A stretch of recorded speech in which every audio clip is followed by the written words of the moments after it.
Bonsoir, bonsoir à tous. Bienvenue à cette formation sur la santé des sols et l'entretien durable des pelouses. Donc, il est 19 heures. La formation va commencer dans quelques instants. On va laisser un petit peu de temps aux gens qui doivent nous rejoindre, se brancher. Donc, ce soir, c'est une formation qui a suscité beaucoup d'intérêt. Je ne sais pas si le beau temps va faire en sorte qu'on aura moins de participants, mais on a au-delà de 600 60 inscriptions. Donc, on voit que c'est un sujet qui intéresse beaucoup les citoyens de la ville. On est très content que vous soyez là ce soir. Alors, on attend juste un petit peu. Bonsoir, bonsoir pour ceux qui viennent de se joindre à nous. Bienvenue à cette formation sur la santé des sols et l'entretien durable des pelouses. Alors, je me présente. Mon nom, c'est Priscilla Lafont. Je travaille à la Ville de Québec. Je suis conseillère en consultation publique et c'est moi qui ai le plaisir d'animer la formation de ce soir. Alors, il y a encore des gens qui se joignent à nous. On va débuter tranquillement quand même. Alors, comme je disais, il y a au-dessus de 660 personnes qui se sont inscrites. Alors, c'est un sujet qui attire beaucoup. Et je vous dis tout de suite là que la rencontre de ce soir, la formation, elle est enregistrée. Donc, ceux qui n'auront pas pu l'écouter en direct vont pouvoir l'écouter en différé ou si vous souhaitez la réécouter, là, vous allez pouvoir le faire. Alors, sans plus tarder, bien, je vous présente votre formatrice qui est avec nous ce soir, donc Madame Myriam Renaud, qui est conseillère en environnement à la Division de la prévention et du contrôle environnemental. Madame Renaud, bonsoir. Bonsoir. Alors, elle sera accompagnée ce soir de Monsieur Marc Laganière, qui est agronome, pardon, et qui a fait carrière là, dans le domaine. Donc, c'est un expert qui va accompagner Myriam et qui va intervenir à différents moments là, pendant la formation. Monsieur Laganière, bonsoir. Bonsoir. Alors, bienvenue. Puis, il y a également ma collègue Christina Bouchika là, qui m'accompagne au niveau de l'animation, qui va être un petit peu plus occupée au fil de la rencontre puisqu'elle va m'aider au moment de la période de questions. Alors, ce soir, la formule, eh bien, écoutez, c'est fort simple. Là, c'est une présentation, une formation. Donc, c'est assez long. Ça va durer peut-être une cinquantaine de minutes. Vous allez voir, là, c'est très complet comme formation, mais on a quand même prévu par la suite une période de questions. C'est sûr qu'on est très nombreux, donc peut-être que s'il y a beaucoup de questions, on ne pourra pas répondre à toutes les questions, mais on va vous donner également là, des liens où vous allez pouvoir aller consulter de l'information et où vous allez trouver l'information manquante, j'en suis persuadée. Mais déjà avec la formation, vous êtes en voiture, je suis certaine.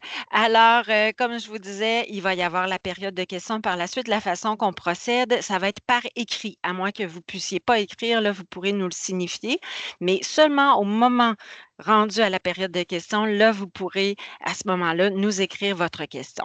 Donc, je vous rappelle que la présentation de ce soir, elle est enregistrée, elle va être disponible en ligne et la présentation qui est faite aussi PowerPoint va être disponible. Donc, si vous souhaitez aller consulter l'information par la suite, vous pourrez le faire. Alors, sans plus tarder, je vais tout de suite céder la parole à Myriam pour la formation. Merci, Priscilla. Pour vous rassurer aussi, je suis agronome également. Marc et moi, on est assez complémentaires. C'est sûr que moi, je suis plus agronome employé à la Ville de Québec. Alors, je suis plus dans l'application réglementaire de nos règlements en environnement à la Ville. Marc, c'est vraiment un expert, là, surtout en pelouse. Alors, quand vous allez avoir des questions plus spécifiques là, dans la soirée, Marc, là, il va pouvoir vous répondre plus spécifiquement aussi. Alors, la formation de ce soir, est-ce que mon diapositive a changé, Priscilla? Est-ce que ça s'est fait? Non, Non? oui, là, oui. Ah, OK, fait qu'il y a un délai. OK. Euh, la présentation est en deux étapes. La première partie, ça va vraiment être axé sur la santé du sol. Donc, principes de base assez généraux. On va parler un petit peu des éléments nutritifs, puis où est-ce qu'ils se retrouvent dans le sol principalement, puis comment aussi optimiser notre sol, optimiser l'activité de notre sol, la fertilité de notre sol aussi, c'est vraiment central, là, le sol, pour avoir une pelouse qui est en santé, une pelouse qui est plus durable, une pelouse qui est en forme. La deuxième section, on va vraiment plus parler de pelouse, la pelouse durable. On va rappeler un petit peu aussi c'est quoi les pelouses qui sont plutôt conventionnelles, les principes de base de la pelouse durable au Québec, puis à Québec aussi, qu'est-ce qu'on entend par là. On aussi de la gestion des mauvaises herbes, de certaines bonnes pratiques pour avoir une pelouse qui est plus durable. On va aussi parler là, des principaux insectes nuisibles pour être plus résilient par rapport aux ravageurs dans votre pelouse. Myriam, Donc, je t'interromps juste avant que tu débutes. Je pense que tu serais mieux de fermer ta caméra parce il y a un petit souci là, au niveau de la clarté de ton image, ça gèle, là. OK. Donc, vous allez voir uniquement là, la présentation en ligne, puis par la suite, on réouvrira évidemment là, ta caméra. Ah, pas de problème. Tu me diras, Priscilla, si ça va mieux une fois la caméra fermée, là. OK. OK. Est-ce que là, on voit que ça change les diapos? La santé du sol. Ouais, mais là, c'est moi qui ai gelé. Ah bon, OK. Donc, la santé du sol, c'est quoi? Ça représente la capacité de notre sol à soutenir la croissance des cultures. Ça, c'est plus un terme qui est agricole, mais soutenir la croissance de votre gazon sans qu'il se dégrade. Alors, on veut garder notre sol en forme et en santé sans qu'il se dégrade. Puis, on ne veut pas non plus qu'il nuise à l'environnement. Donc, on veut un sol aussi qui ne s'érode pas, qui ne perd pas ses nutriments, par exemple, dans les cours d'eau. Alors, c'est vraiment un sol qui est vraiment en forme et qui est capable de faire croître et de garder en santé votre pelouse. Alors, c'est sûr qu'un sol en santé, c'est essentiel à un environnement sain et c'est essentiel à une pelouse qui est durable. C'est très, très, très important. Tout part du sol. Alors, la santé du sol, ça permet de garder une bonne biodiversité dans votre sol parce que oui, un sol, c'est très diversifié. Il y a beaucoup de biodiversité. Ça va être un sol qui va être résistant à la dégradation. Donc, il va moins se compacter, il va moins s'éroder, il va garder ses propriétés. C'est un sol aussi qui va garder sa matière organique. On va revenir un petit peu plus tard sur l'importance de la matière organique. C'est un sol aussi qui va être capable de garder les nutriments pour que votre pelouse, par la suite, elle puisse avoir accès à cette nourriture-là. Et c'est aussi un sol qui va procurer une plus grande résilience aussi à votre culture pour les maladies, pour les ravageurs, pour les aléas climatiques. Donc, dans les périodes de sécheresse, de grosses chaleurs ou de grandes pluies, quand on a un sol qui est en santé, ben, il va être beaucoup plus résilient face aux aléas climatiques pendant la saison. Alors, comme je vous disais, tout part du sol. C'est très important. Le sol, comme je disais, quand je vous parlais de biodiversité, c'est très vivant. Alors, un sol qui est vivant, ben, il est habité par une grande diversité d'organismes, de micro-organismes, puis il est aussi habité évidemment par les racines, hein. Alors, votre pelouse fait des racines et les racines, évidemment, sont dans la première couche de votre sol. Alors, vous voyez là, dans l'image ici là, que le sol, ben, il est composé de plusieurs choses. Vous avez les bactéries, les nématodes, les champignons, les vers de terre, des insectes. C'est très, très, très varié.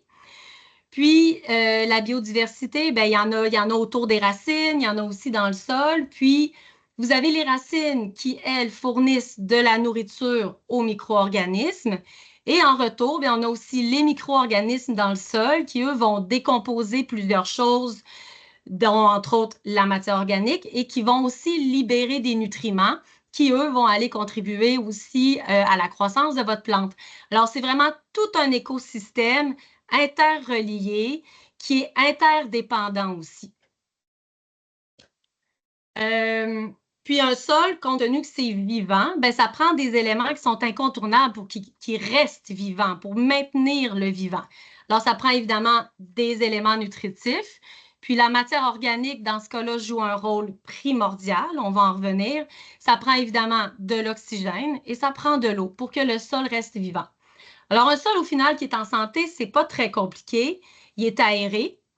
Il est riche en matière organique parce que c'est ça qui va procurer beaucoup de nutriments et qui a un système racinaire de votre pelouse qui est très développé. Ce sont des signes que votre sol va être vivant et en santé.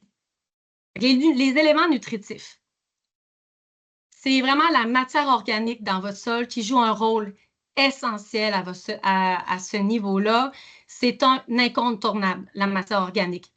est produite par les êtres vivants. Alors, quand je vous dis que dans le sol, vous avez beaucoup de micro-organismes et tout ça, c'est très important que cette faune-là se porte bien parce qu'elle est responsable d'une certaine production de matière organique et puis elle est produite par les êtres vivants. Alors, les racines font de la matière organique parce qu'elles se décomposent dans le sol. Les organismes du sol contribuent à la décomposition aussi, produisent également cette matière organique-là. Il y a une partie de la matière organique qui devient une source directe de nourriture pour vos plantes. C'est un peu le garde-manger. Il y a une autre partie qui va fixer aussi les minéraux et les nutriments. Fait que ça va devenir un réservoir de nourriture aussi. Alors, la plante ne manquera pas de nourriture parce que la matière organique, année après année, agit comme un réservoir. La matière organique, c'est extraordinaire parce qu'elle va structurer votre sol, elle va le stabiliser, elle va le rendre moins compact, plus meuble, puis elle va aussi augmenter la rétention en eau. Ça peut être aussi une grosse éponge. Alors, c'est vraiment plein de qualités très importantes, la matière organique. C'est vraiment un élément qui est très important.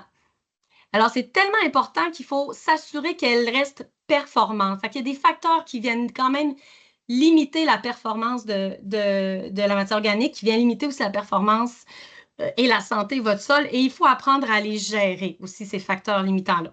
On parle encore une fois de l'oxygène, de l'eau et aussi du pH, c'est-à-dire l'acidité de votre sol. Alors, comment on va optimiser l'activité de mon sol? Bien, il faut gérer ces facteurs limitants-là aussi pour s'assurer que notre matière organique demeure performante. Alors, comme je disais, on a le pH. Lui, c'est très important d'y porter attention parce que lui, il va optimiser la disponibilité des nutriments. Azote, phosphore, phosphore, potassium, d'autres micros ou oligo-éléments aussi là-dedans qui sont influencés par le pH. Puis si le pH n'est pas bon ou il n'est pas optimal, ben ces nutriments-là, ils vont être moins disponibles pour la plante. Un autre facteur limitant, évidemment, c'est l'eau. Si je ne vous le cacherai pas, c'est essentiel. Et le dernier, c'est évidemment l'oxygène, qui est vraiment essentiel à l'activité microbienne puis au développement des racines dans le sol. Le pH. Le pH, c'est le niveau d'acidité dans votre sol. Normalement, un pH optimal pour une pelouse, c'est entre 6,5 et 7, relativement recommandé. Au Québec, on ne s'en cachera pas, nos sols ont une tendance à être un peu acides. Alors, c'est sûr que de procéder à un chaulage pour améliorer votre pH, ça peut toujours être une bonne option.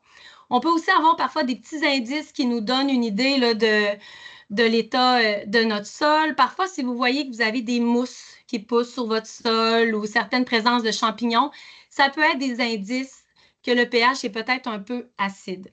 Alors, si le pH est trop bas, bien, une des solutions qu'on fait souvent, c'est d'ajouter de la chaux. Si vous faites affaire aussi avec des entrepreneurs en entretien de gazon, souvent, ils vont faire un test de pH pour justement voir s'il n'y aurait pas une correction à faire à ce niveau-là. On peut chauler au printemps ou à l'automne. Une chaux qui peut être intéressante à mettre puis qui est disponible dans les centres jardins, c'est la chaux granulaire dolomitique. Elle a une action plus lente, plus progressive. Alors, on peut la mettre soit tôt au printemps ou à l'automne. Puis, elle contient aussi un peu de magnésium, ce qui peut être intéressant aussi pour la culture du gazon. Puis, si vous vous questionnez si vous pouvez vous-même mesurer le pH de votre sol, oui, vous pouvez. Il y a des trousses qui sont disponibles en centre jardin là, avec les instructions à suivre pour prendre le pH. Alors, c'est très important quand même de suivre le pH et d'avoir une certaine idée de son niveau chez nous à la maison. L'eau, comme je disais, c'est essentiel. On veut un sol qui soit capable de garder l'eau quand il y en a besoin, d'être plus résistant en période de sécheresse. Comme je vous disais, la matière organique peut agir comme une éponge pour l'eau. Alors, on veut vraiment travailler notre sol pour qu'il soit capable de la garder l'eau. Mais c'est ça, pour que notre sol puisse garder l'eau, ça dépend de plusieurs choses. Ça va dépendre de sa porosité, de sa densité, de sa texture. Alors, la matière organique, la décompaction, augmenter l'oxygène et l'espace et l'air dans son sol, ça va pouvoir venir aider à augmenter sa capacité à garder l'eau. Puis quand vous avez un sol qui est en santé, qui est riche en matière organique, je vais vous le dire souvent, ça fait que on a beaucoup moins besoin d'arroser, voire plus du tout, parce que le sol il est en santé puis il est capable de garder l'eau. Vous voyez sur les images ici plutôt des sols où c'est justement problématique. Soit on a des excès d'eau, fait que là on voit que l'eau ne pénètre pas dans le sol parce que le sol est trop compacté, il est trop dur. Alors clairement, on a un problème au niveau de notre structure de sol. Puis vous voyez dans l'image en dessous aussi, bien ça vient étouffer la plante. La plante, elle meurt, là. Quand il y a trop d'eau, ça l'étouffe. Alors, c'est vraiment des choses sur lesquelles il faut travailler. Puis encore une fois, c'est au niveau de notre sol qu'on peut bien travailler ça pour que l'eau puisse bien pénétrer dans le sol tout au long de la saison et être plus résistant là, et dans les coups d'eau et dans les périodes plus sèches. L'autre facteur limitant aussi qu'on parlait pour notre matière organique puis l'activité de notre sol, c'est l'oxygène. L'oxygène, on le sait, c'est essentiel à la vie. C'est essentiel aux micro-organismes et aux insectes qui vivent dans le sol aussi. C'est très important. Et c'est essentiel au développement de la plante aussi, puis à son développement racinaire. Alors, l'oxygène est bien une des meilleures façons de décompacter notre sol pour le rendre justement plus oxygéné, pour faire rentrer l'air, puis pour que les systèmes racinaires puissent mieux se développer, puis qu'on puisse avoir augmenté l'activité de notre sol. Ben, c'est par une opération mécanique qui s'appelle le carottage, qui va nous permettre, au fil des ans, de tranquillement décompacter notre sol et l'aérer. Comme vous voyez, c'est avec une carotteuse là, qui carrément rentre dans le sol, sort des carottes et puis fait des trous. Mais en faisant des trous, ben, ça améliore la pénétration de l'eau, de l'oxygène, des nutriments aussi. Puis après ça, ben, les racines, elles, peuvent plus se développer. Puis au fil des années, ben, gagner, se développer, se multiplier, puis aller plus profondément. Parce que ça, c'est une autre chose qui est vraiment importante dans une pelouse, c'est d'avoir un bon système racinaire. Puis pour avoir un bon système racinaire qui est profond, qui est fourni, qui a plusieurs centimètres, ben, une des choses qui est très importante, c'est d'aérer notre sol et de le décompacter. Encore une fois, comment optimiser notre sol? Je reviens à la matière organique. La matière organique, justement, quand on va avoir aéré, fait des trous, décompacté, ensuite de ça, on peut apporter de la matière organique supplémentaire en terrotant, en faisant plein d'actions qui vont pouvoir rentrer aussi tranquillement dans votre sol et venir tranquillement, année après année, nourrir le sol, augmenter le taux de matière organique dans votre sol et tranquillement rendre votre sol beaucoup plus performant pour soutenir une pelouse qui va croître et qui va être en santé. Puis votre terrain, c'est une excellente source de matière organique, complètement gratuite. Vous avez les feuilles, les rognures de gazon, s'il y en a qui font du compost maison, ce sont toutes des sources potentielles de matière organique que vous pouvez vraiment exploiter à votre bénéfice, au bénéfice de votre sol.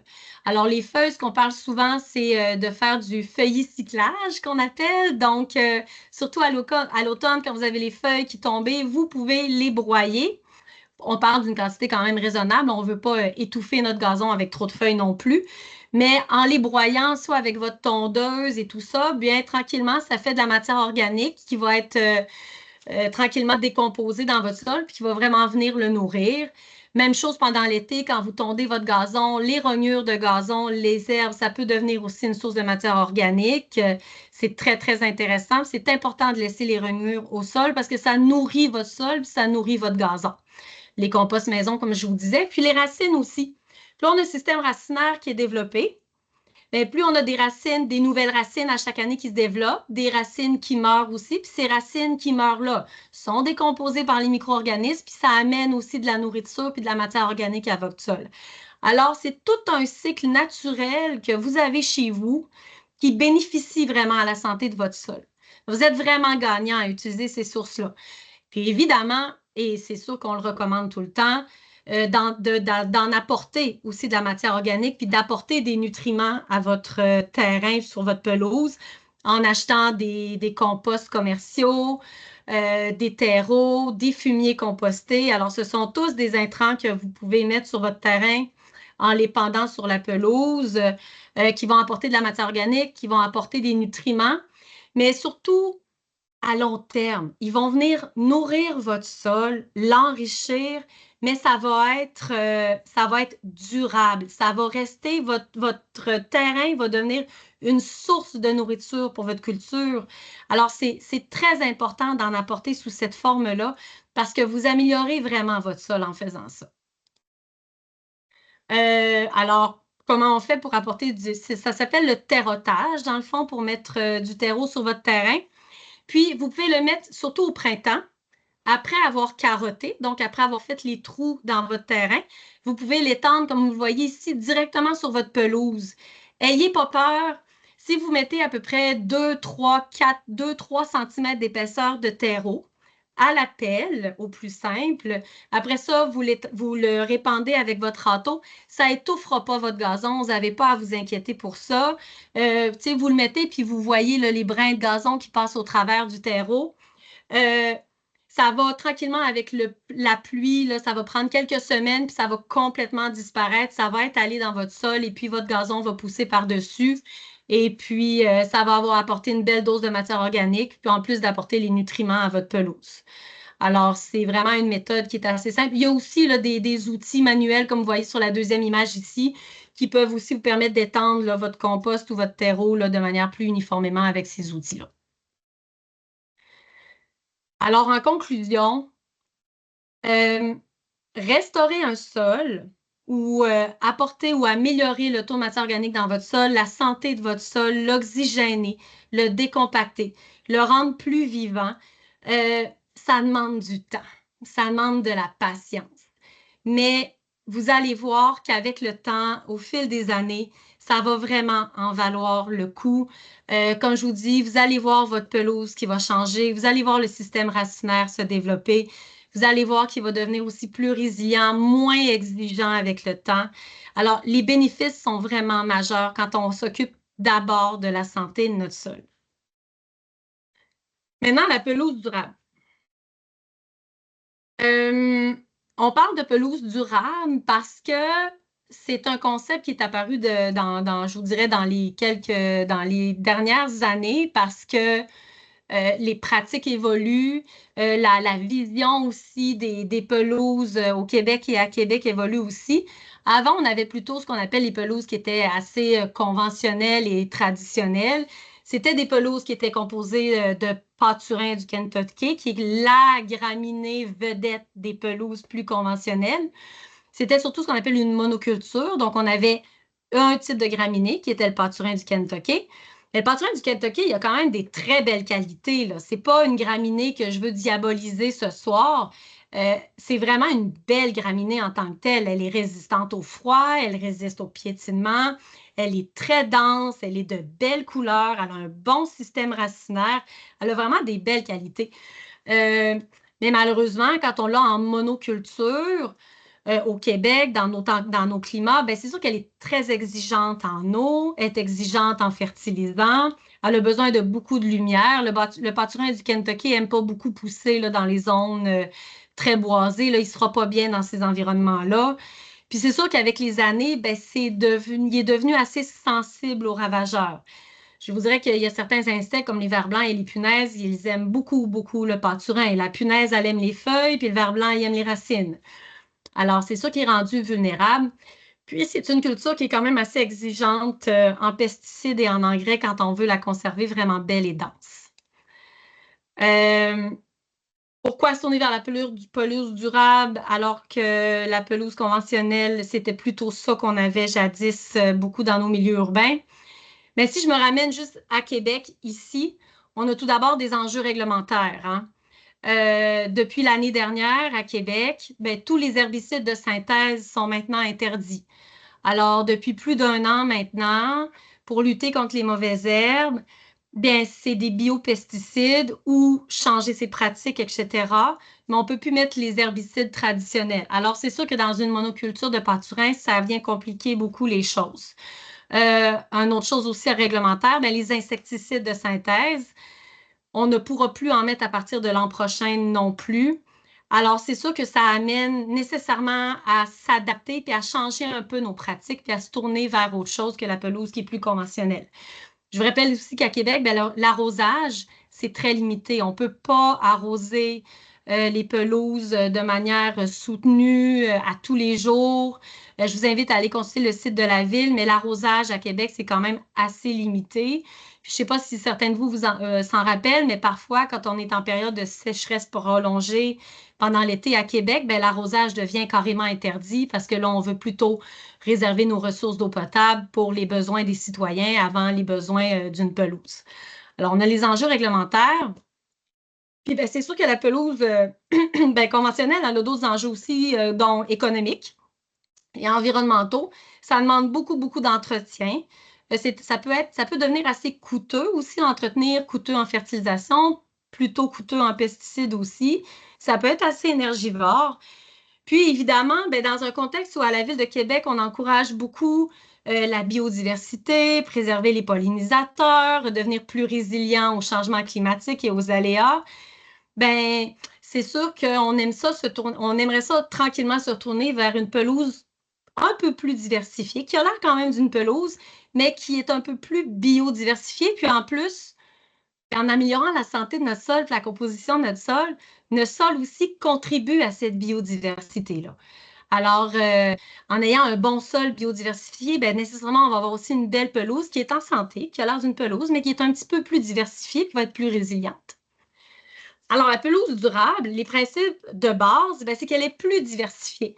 Alors, c'est une pelouse qui peut quand même avoir l'air d'une pelouse, mais vous allez retrouver dedans, oui, du pâturin, mais il va y avoir autre chose. Il va y avoir de l'ivraie, on peut retrouver des fétuques aussi, plusieurs sortes de fétuques qui sont des graminées aussi, mais pas tout à fait les mêmes variétés, pas toutes les mêmes propriétés, ce qui va faire que votre pelouse va être plus diversifiée. Puis on peut aussi avoir au travers un peu de lotier et d'autres plantes sauvages. Puis on essaie aussi toujours de mettre un peu de trèfle, parce que le trèfle est très complémentaire aux graminées, parce que le trèfle, lui, va fixer l'azote. Et l'azote, c'est un des nutriments essentiels à la croissance de votre pelouse. Et le trèfle va nourrir et le sol et la plante. Alors, c'est très intéressant de l'avoir dans nos pelouses. Un autre concept, un autre principe de base de la pelouse durable, c'est la bonne plante au bon endroit. Ça, c'est très important. Si je vous disais tantôt, le pâturin du Kentucky, pas très bien adapté à l'ombre, bien, c'est sûr que, justement, dans un principe de pelouse durable, bien, en fonction de notre terrain, de sa composition, des endroits qu'on va être plus en pente, plus ensoleillés, où ça va être plus sec, on ne mettra pas tout à fait les mêmes choses que dans les endroits qui sont très à l'ombre. Alors, c'est vraiment le principe de bonne plante aux bons endroits. La pelouse durable aussi, on fait le pari qu'elle est moins exigeante à long terme. Elle va être moins exigeante à long terme en engrais et tout ça si, encore une fois, on s'est bien occupé de son sol. Alors, c'est bien important. Je vais toujours vous ramener à ce principe-là de santé du sol. Puis, on a des pratiques d'entretien qui sont différentes. On s'occupe d'abord de notre sol. On va aussi sursemer à chaque année. Je vais en parler tantôt. On va adapter nos pratiques de lutte contre les ravageurs. Donc, on n'abordera pas la lutte contre les insectes ravageurs de la même façon, parce que là, on ne peut pas mettre de pesticides de synthèse, alors il faut s'y prendre autrement. On va aussi peut-être essayer d'être un petit peu plus tolérant aux imperfections dans une pelouse durable. C'est une pelouse aussi qui n'a pas besoin d'arrosage, parce que là, on a un bon sol, on est plus diversifié, on est plus résilient, moins d'arrosage. Et la clé, c'est mon prochain point, c'est gérer la tonte adéquatement. Je vous dirais que c'est le gros morceau dans une pelouse durable, c'est la tonte. Alors, la tonte, c'est quoi? Le motto, le message ce soir que j'aimerais que vous reteniez le plus, oui, la matière organique, un sol en santé. Puis mon deuxième message, c'est garder votre gazon long. On ne le dira jamais assez. On recommande 8 cm, à peu près 2,5 pouces, 3 pouces. Vous pouvez même vous gâter puis vous le garder plus long, mais on commence par 8 cm. C'est la première règle à adopter. C'est vraiment important. Puis je le sais, si vous faites affaire avec des entrepreneurs, des gens qui entretiennent votre gazon, ils vont vous le dire aussi que c'est la clé d'une pelouse en santé. Alors, les bénéfices, Elle va être plus résistante à la sécheresse puis à la chaleur parce qu'elle va être moins stressée, parce qu'elle va être plus longue, elle va avoir plus de feuilles. Vous allez avoir moins de mauvaises herbes aussi parce que le fait que la pelouse est plus longue, elle va être un petit peu plus compétitive par rapport aux mauvaises herbes. D'avoir un feuillage aussi qui est plus long, ça va lui permettre de mieux développer son système racinaire. Si en plus vous avez un sol qui est en forme et en santé, bien, vous allez avoir un excellent système racinaire. Euh, le gazon long, une de ses grandes qualités, c'est qu'il repousse plus la punaise des céréales. La punaise, elle n'aime pas le gazon long. Alors, on vient de régler une bonne partie du problème en gardant notre pelouse plus longue. Puis, on entend aussi que ça réduit quand même de manière notable, à peu près de 50 les besoins en produits phytosanitaires là, quand on a une pelouse qui est plus longue. Alors, garder le gazon plus long, c'est quoi? Ben ça ici, c'est à peu près la longueur. C'est sûr que là, c'est une image, là, mais vous voyez très bien où j'ai mis le X rouge. Ça, c'est vraiment trop court. Ça stresse la pelouse. Fait que si en plus, vous avez un sol qui est un peu compacté, qui est sec, qui n'a pas beaucoup de matière organique, que le pH n'est pas très bon, alors qu'on a un système racinaire qui est peu développé, puis en plus, on garde notre gazon court, mais là, on a un gazon qui va être stressé, qui va avoir beaucoup de pression, qui va rusher, qui va avoir soif. Puis en plus, pas beaucoup de racines. Alors, ça peut être très difficile pour lui, là, des saisons qui sont plus sèches quand il est court comme ça. Évidemment, comme sur l'autre photo ici, gardez pas votre gazon trop long qui monte en foin non plus. Parce que ça aussi, quand on rabat un gazon qui est très, très, très, très long, puis qu'on le rabat tout d'un coup à 8 cm, bien ça aussi, c'est stressant pour lui, là. Puis en plus, ça va vous faire des grosses rognures de pelouse puis des gros motons, là, dans votre gazon. Vous n'aimerez pas ça. Alors, c'est sûr que, tu sais, l'idéal, c'est de le maintenir toujours pas mal à 8 cm, là, avec un bon entretien régulier. L'autre chose aussi qui est très importante, c'est d'avoir une tondeuse qui est bien aiguisée. Ça paraît banal, mais c'est quand même vraiment important. Alors, on recommande de déguiser ou de faire aiguiser les couteaux de notre tondeuse là, une fois par année pour que ça coupe bien l'herbe puis que ça la brise pas trop quand on la tond. Fait que c'est des petits détails comme ça, mais qui vont donner beaucoup de résultats et de bénéfices à votre pelouse. La gestion des mauvaises herbes maintenant. Moi, je le vois, je parle beaucoup aux citoyens, au day-to-day à la ville, au jour le jour, pardon, à la ville. Puis, nous sommes actuellement dans le mois mai sans tondeuse. Alors, on encourage de garder les fleurs, entre autres les pissenlits. Mais les pissenlits, on a une relation amoureuse avec eux. Hein? Ça fait partie des fameuses mauvaises herbes qu'on retrouve souvent dans notre pelouse. Ce que je dis souvent, c'est que les mauvaises herbes, là, d'un, c'est normal qu'on en ait, c'est sûr. C'est souvent soit un symptôme ou un peu un indicateur de ce qui se passe dans notre sol puis de l'état de santé de notre pelouse. Souvent, quand on a beaucoup, beaucoup, beaucoup de mauvaises herbes, souvent notre problème est au niveau du sol. On a un sol qui est plus compacté, qui est peut-être plus acide, qui est plus pauvre. Les mauvaises herbes sont bien adaptées. C'est des championnes des sols pauvres. Elles sont faites pour ça. Ça peut être aussi dû parfois à un manque de densité de la pelouse. Hein. Si nos graminées dans nos pelouses, puis notre trèfle, s'il y a de la misère à prendre la place, bien, la mauvaise herbe, elle va venir lui occuper la place. Elle ne se posera pas de questions. Ou ça peut être un entretien déficient aussi. Quand je vous dis, quand on garde la pelouse trop courte, puis qu'elle devient stressée, qu'on n'a pas beaucoup de système racinaire, ou notre système racinaire est peu développé, bien, encore une fois, les mauvaises herbes, elles vont venir s'installer. Je vous ai mis quelques images aussi. Comme je vous dis, ça peut être révélateur aussi. Si on voit parfois de la mousse, ça peut être un signe qu'on a peut-être un problème de pH dans notre sol, on a peut-être un problème de drainage. Ce n'est pas une garantie que vous avez un mauvais pH, mais ça peut mettre la puce à l'oreille. La renoncule rampante que vous voyez ici, là, ça, c'est les fameux boutons d'or l'été. Il y en a qui peuvent adorer la renoncule rampante dans leur pelouse parce que ça fait des belles fleurs. Mais quand on veut une pelouse plus standard, ben, on n'est pas toujours content d'avoir cette plante-là dans notre pelouse. Ça peut être un signe qu'on a un sol qui est plutôt lourd, très humide, mal drainé, argileux. La renoncule pousse bien dans des sols comme ça. Ça ici, c'est du lierre terrestre. Lui, il fait une petite fleur mauve, puis il fait beaucoup de rhizomes aussi, il se promène beaucoup.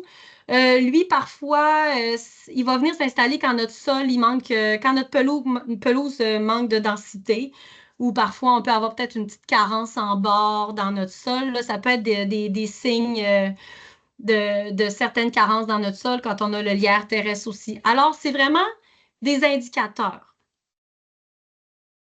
Euh, Quand je vous dis que les mauvaises herbes là, sont adaptées là, au sol dégradé ou compacté, ça ici, c'est le fameux pissenlit. Quand vous voyez, quand on enlève le pissenlit, regardez en dessous, là. Les feuilles, ils ont tué la graminée. La graminée, là, le pâturin ou les fétuques se tassent, puis le pissenlit, il prend toute la place. Puis, vous la connaissez bien, là, la racine du pissenlit, là, on appelle ça une racine pivotante. Elle est parfaitement adaptée pour pousser dans des sols compactés parce que c'est des racines qui sont très, très, très résistantes, puis qui sont assez agressives, puis qui sont capables de s'installer dans des sols pauvres. Alors, le pissenlit, il est bien adapté pour s'installer dans ces conditions-là. Une autre mauvaise herbe aussi qui aime les sols très dégradés, c'est le fameux plantain. Vous voyez sur les images, vous devez le reconnaître, là. Le plantain, lui, il a une petite tendance à s'implanter, lui, sur les sols qui sont très, très piétinés ou très compactés aussi. Il est bien adapté pour ça parce que regardez son système racinaire, à quel point lui aussi, c'est un système racinaire très fort. Je ne sais pas si vous avez déjà essayé d'arracher un plantain, mais c'est pas si évident de ça parce qu'il s'accroche vraiment, ses racines sont très, très bien adaptées, sont très puissantes pour rentrer dans un sol qui est compacté. Alors, quand je vous dis de travailler votre sol, de l'aérer, de développer le système racinaire de vos graminées puis de votre pelouse, c'est pour aussi que les racines occupent le sol et prennent la place pour pas que ces mauvaises herbes-là, qui sont très bien adaptées à des conditions dégradées, viennent s'implanter. Parce qu'elles sont faites pour se mettre dans des milieux très dégradés. Alors, comme je disais, travailler son sol, l'aérer, mettre de la matière organique. Encore une fois, garder le gazon plus long. Ça a des bénéfices pour les insectes, ça a des bénéfices pour la santé de votre gazon, mais ça a des bénéfices aussi pour les mauvaises herbes pour lutter. Occuper l'espace. La nature, elle a horreur du vide. Alors, c'est sûr que quand votre gazon se met à se clairsemer ou quand justement vous arrachez beaucoup de mauvaises herbes, parce que des petites opérations manuelles pour arracher les mauvaises herbes, c'est assez efficace, il faut occuper l'espace. Il faut augmenter la compétitivité de notre plante désirable. Donc, nous, ce qu'on veut, c'est nos graminées, le trèfle qui prennent l'espace contre les mauvaises herbes. Alors, alors on peut occuper l'espace en sursemant. Hein? À chaque année, on ressème des semences de graminées de nos mélanges à gazon préférés pour que notre gazon se densifie, puis prenne la place pour ne pas laisser la place aux mauvaises herbes. Vous pouvez aussi occuper l'espace par autre chose que des graminées. Là, il y a plein d'autres espèces que vous pouvez aussi laisser s'implanter dans votre pelouse. Il y a le trèfle qui est vraiment un incontournable pour avoir une pelouse qui est plus durable et qui est en meilleure santé. Mais je vous ai mis une image aussi, l'achillée millefeuille. L'achillée millefeuille, une de ses belles qualités, c'est qu'elle résiste très, très bien à la tonte. Alors, elle ne montre pas nécessairement en fleurs, mais elle est capable de devenir très, très dense dans votre pelouse. Elle n'étouffera pas vos graminées. Alors, vous allez avoir quand même un gazon qui a l'air d'un gazon, mais vous allez avoir de l'achillée millefeuille au travers qui vient quand même diversifier un peu votre pelouse. Vous avez le fameux thym aussi, qui est une autre espèce qui peut venir s'implanter dans vos pelouses. La brunelle qui fait une belle petite fleur mauve aussi. Ce sont toutes des espèces qui résistent bien à la tonte aussi, puis qui vont quand même contribuer là, à rendre votre pelouse là, plus biodiversifiée puis plus résistante. Les insectes ravageurs maintenant. Je vous dirais que ça, c'est toujours une grande préoccupation, puis une grande préoccupation que je comprends, parce que quand on a des insectes qui s'en viennent dans notre pelouse et qui décident de la dévorer, ça peut faire vraiment des dommages importants. J'ai déjà vu là, des citoyens qui ont pu perdre 70-80% de leur pelouse à cause d'une infestation aux insectes. Alors, c'est sûr que ça peut être vraiment problématique. Alors, c'est vraiment important de développer des pratiques pour devenir plus résistant puis plus résilient à ces risques-là d'infestation d'insectes. Je vous dirais que le plus connu et le plus redouté, c'est le fameux ver blanc. Le ver blanc, lui, ça provient du hanneton commun. le hanneton européen. Je dirais que le hanneton européen, c'est lui qu'on voit le plus souvent actuellement là, à Québec dans les pelouses. On a aussi le scarabée japonais, qui jusqu'à assez récemment était plutôt au sud de la région de Montréal. Mais là, je sais qu'on en voit de plus en plus à Québec aussi du scarabée japonais. C'est un ver blanc qui est un petit peu plus petit, mais qui est quand même assez vorace puis qui peut faire des dommages assez importants. Même l'adulte là, peut manger les feuilles de plusieurs arbustes là, sur les terrains des citoyens. Alors, ça peut devenir quand même une bonne problématique. Les hannetons aiment beaucoup les sols qui sont chauds, qui sont exposés au soleil. Les pelouses sont souvent exposées au soleil sur des terrains qui sont assez chauds. Les vers blancs, leur nourriture préférée et de prédilection, c'est les racines de graminées à gazon, surtout le pâturin. Alors, quand on a une pelouse qui est un petit peu plus diversifiée, ben, c'est sûr que ça va nous aider à être un petit peu plus résistant aux vers blancs. Il y a un seuil de dommage quand même. Soyez rassurés si quand vous voyez un ou deux vers blancs, trois vers blancs par pied carré sur votre terrain quand vous travaillez dans vos plates-bandes, c'est pas à ce moment-là qu'on va dire que vous allez avoir des dommages. On va voir des dommages quand vous commencez à avoir beaucoup de vers blancs, comme sur l'image ici, là. Si on fait un carré d'un pied carré, là, puis qu'on a 7, 8, 10, 15 vers blancs au pied carré, c'est sûr que là, on est plutôt en situation d'une infestation vers blanc, puis c'est là qu'on va vraiment voir des dommages. Un des moyens, des indices qui nous dit qu'on a des vers blancs, c'est l'image ici au centre, entre autres. Ça, j'ai pris ça ce printemps, il y a une semaine. Euh, les moufettes adorent les vers blancs, c'est une de leurs nourritures préférées. Alors, les moufettes, elles, ce qu'elles vont faire, c'est qu'elles vont venir gratter votre pelouse. Puis comme vous voyez, le gazon, il n'y a plus de racines parce que le ver blanc, lui, se nourrit des racines. Alors là, la moufette, elle a fait juste gratter, puis elle s'en va chercher les vers blancs qui sortent au printemps, puis elle se nourrit de ça. Sur le coup, quand on voit un terrain comme ça, je le comprends, c'est un peu paniquant. Mais en même temps, il faut le voir un peu comme une opportunité aussi. Là, votre terrain, ben, il a été raclé par la moufette. La moufette, elle a mangé les vers blancs. Là, c'est une occasion de repartir un peu en neuf, puis de retravailler notre terrain pour maintenant essayer d'éviter ou d'empêcher que les vers blancs reviennent chez nous. Mais quand vous voyez ça, vous vous doutez que vous en avez. C'est une moufette qui est venue. Pendant la saison, qu'est-ce qui se passe plus tôt? Ben, vous allez voir tranquillement qu'il y a des plaques jaunes de gazon qui vont mourir. Puis votre gazon, il va être en train de mourir parce que le ver blanc sous le sol est en train de manger les racines. Alors, un des moyens faciles de voir qu'on a du ver blanc, c'est que quand vous tirez sur votre gazon, toute la motte part dans vos mains parce qu'il n'y a plus de racines. Alors, c'est quoi les causes de ver blanc? Ben, vous me voyez venir un peu, là, une pelouse qui est peu diversifiée, dans laquelle on a beaucoup de pâturins, beaucoup de graminées. Ben, c'est sûr que pour le ver blanc, lui, c'est comme un buffet all you can eat, là. Tu sais, il va être vraiment attiré par ça. Si on a un système racinaire qui est déjà affaibli, qui est déjà pas très développé, pas très profond, ben évidemment, votre gazon va être encore plus vulnérable là, au ver blanc. Le gazon qui est plus court aussi, ça va les attirer. Souvent, une fertilisation qui est plus chimique. Donc, si vous y allez avec des engrais granulaires ou des engrais à dissolution dans l'eau, qui vont favoriser plus le développement du feuillage, parfois au détriment du développement racinaire, ça peut vous rendre plus vulnérable. Évidemment, les terrains qui sont en pente, très ensoleillés, c'est un endroit aussi où le ver blanc aime aller, où les hannetons aiment aller pondre leurs œufs. Alors, qu'est-ce qu'on fait?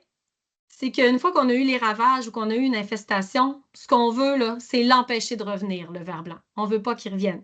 Puis si on ne l'a jamais eu chez nous, on ne veut pas qu'il vienne non plus. Les hannetons, il y a des phases où les larves sont plus voraces. Là. Vous les avez sur la diapositive aussi. Là.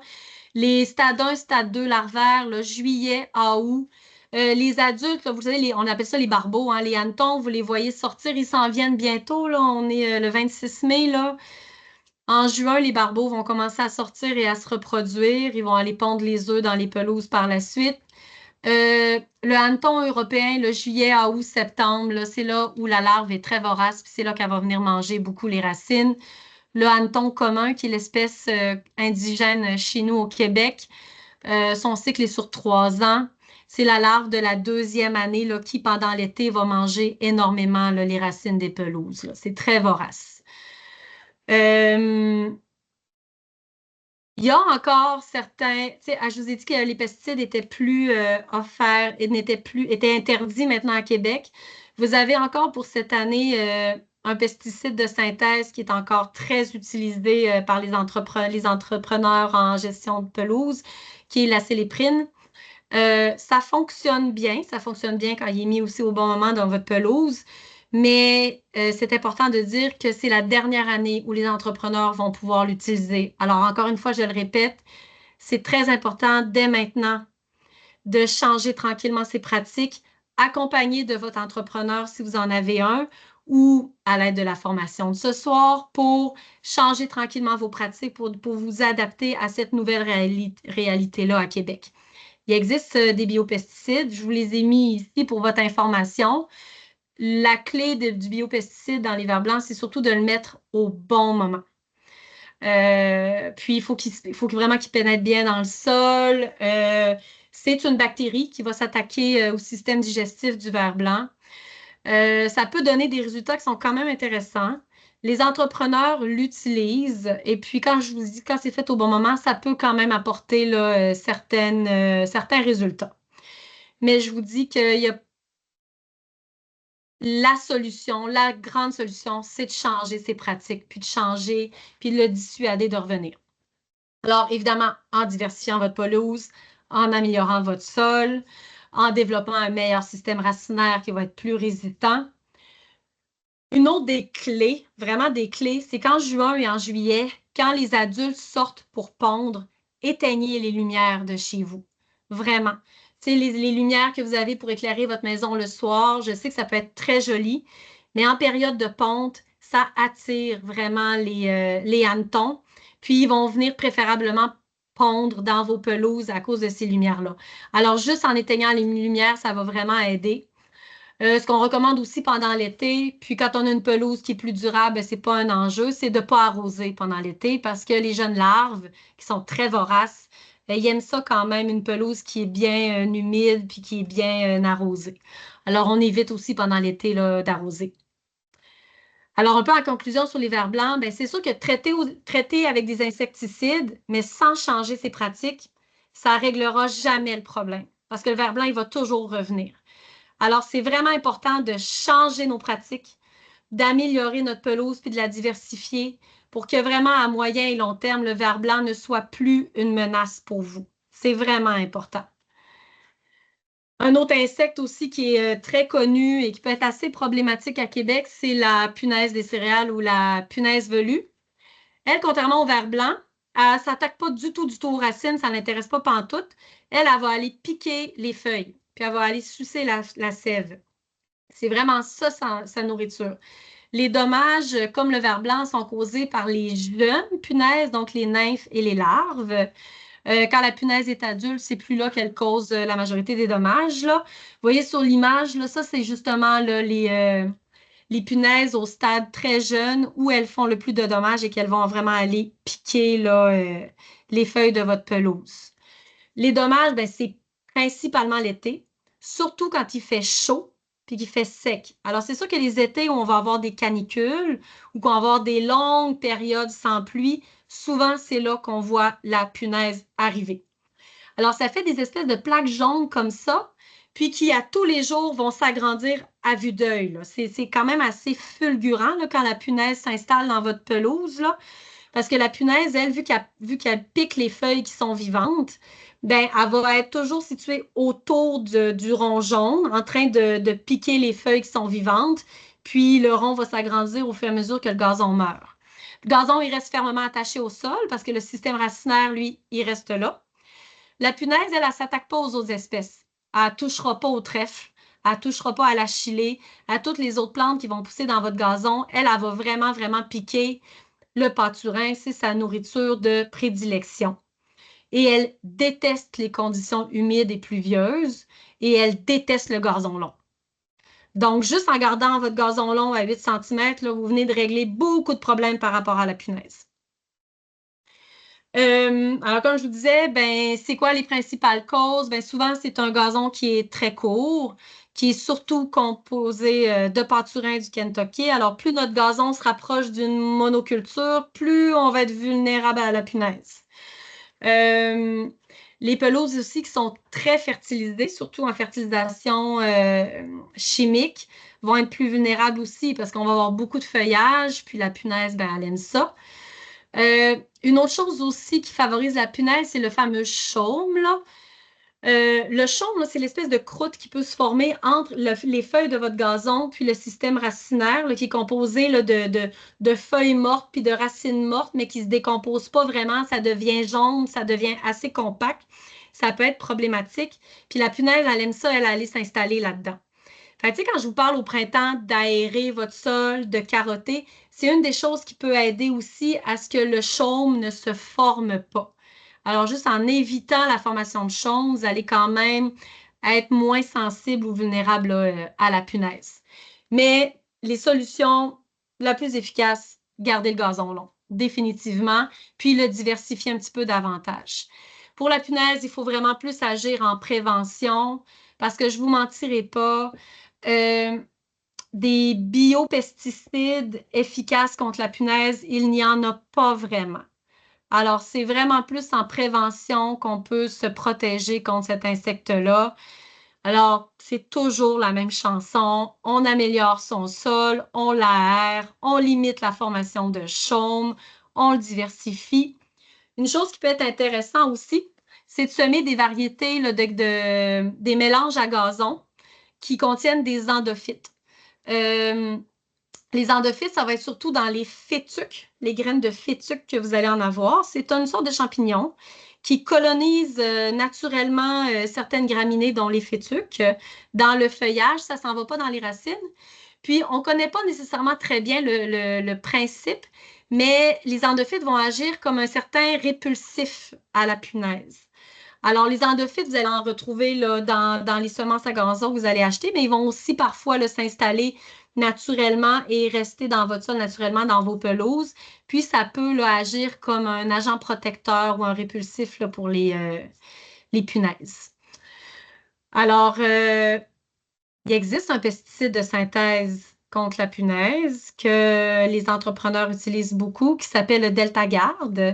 Mais encore une fois, c'est comme pour le ver blanc, puis c'est comme pour tous les autres pesticides. Cette année, la dernière année où les entrepreneurs vont pouvoir l'utiliser. Alors, c'est très important à Québec de changer nos pratiques pour pouvoir limiter là, les dommages potentiels là, de cet insecte-là dans vos pelouses, là.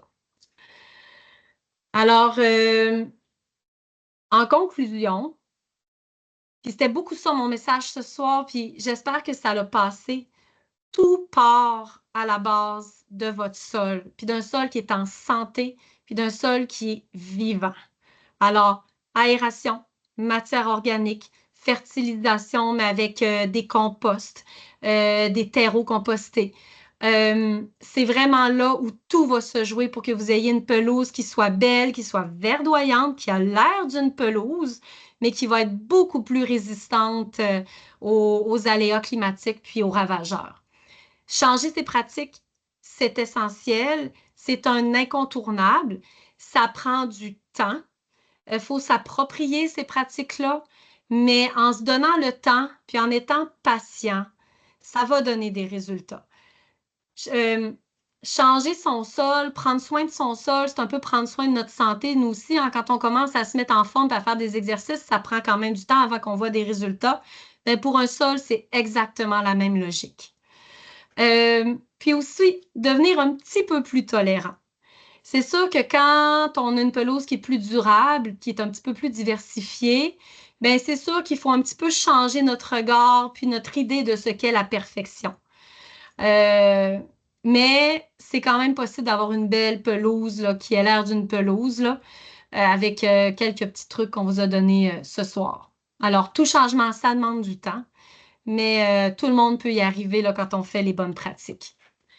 Si vous voulez aussi en savoir plus, sachez que Québec vert, qui est une association québécoise des entrepreneurs, entre autres des entreprises en espace vert, ils ont une foule de documentation sur leur site Internet. J'ai mis le lien là, dans la présentation ici.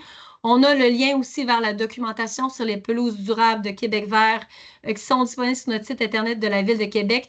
Vous avez beaucoup, beaucoup de trucs et de documentation que vous allez consulter si vous avez des questions supplémentaires.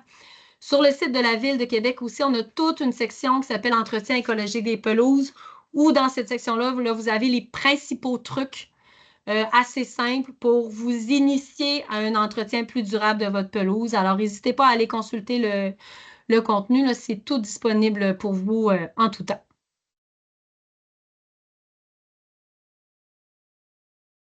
Super. C'était terminé. Merci beaucoup, Myriam. Oui. On fait un test que tu peux réouvrir ta caméra, voir si ça fonctionne mieux. Merci beaucoup pour cette présentation fort détaillée et très intéressante. Là, il y avait beaucoup, beaucoup d'informations. Puis d'ailleurs, il y a déjà quelqu'un dans l'outil de questions qui demandait si la présentation est enregistrée. Donc, je l'ai dit au départ, peut-être que vous êtes joint à nous un petit peu plus tard. Là. Donc, oui, la présentation, l'enregistrement sera disponible en ligne demain, donc au même endroit où vous êtes inscrit pour la formation de ce soir. Donc, ma collègue va mettre dans la conversation. C'est déjà fait, me dit-elle. Donc, vous pouvez accéder sur la page des activités de consultation publique. Donc, à cet endroit-là, vous allez avoir l'enregistrement de la rencontre de ce soir et la présentation. Alors, on serait rendu à la période de questions.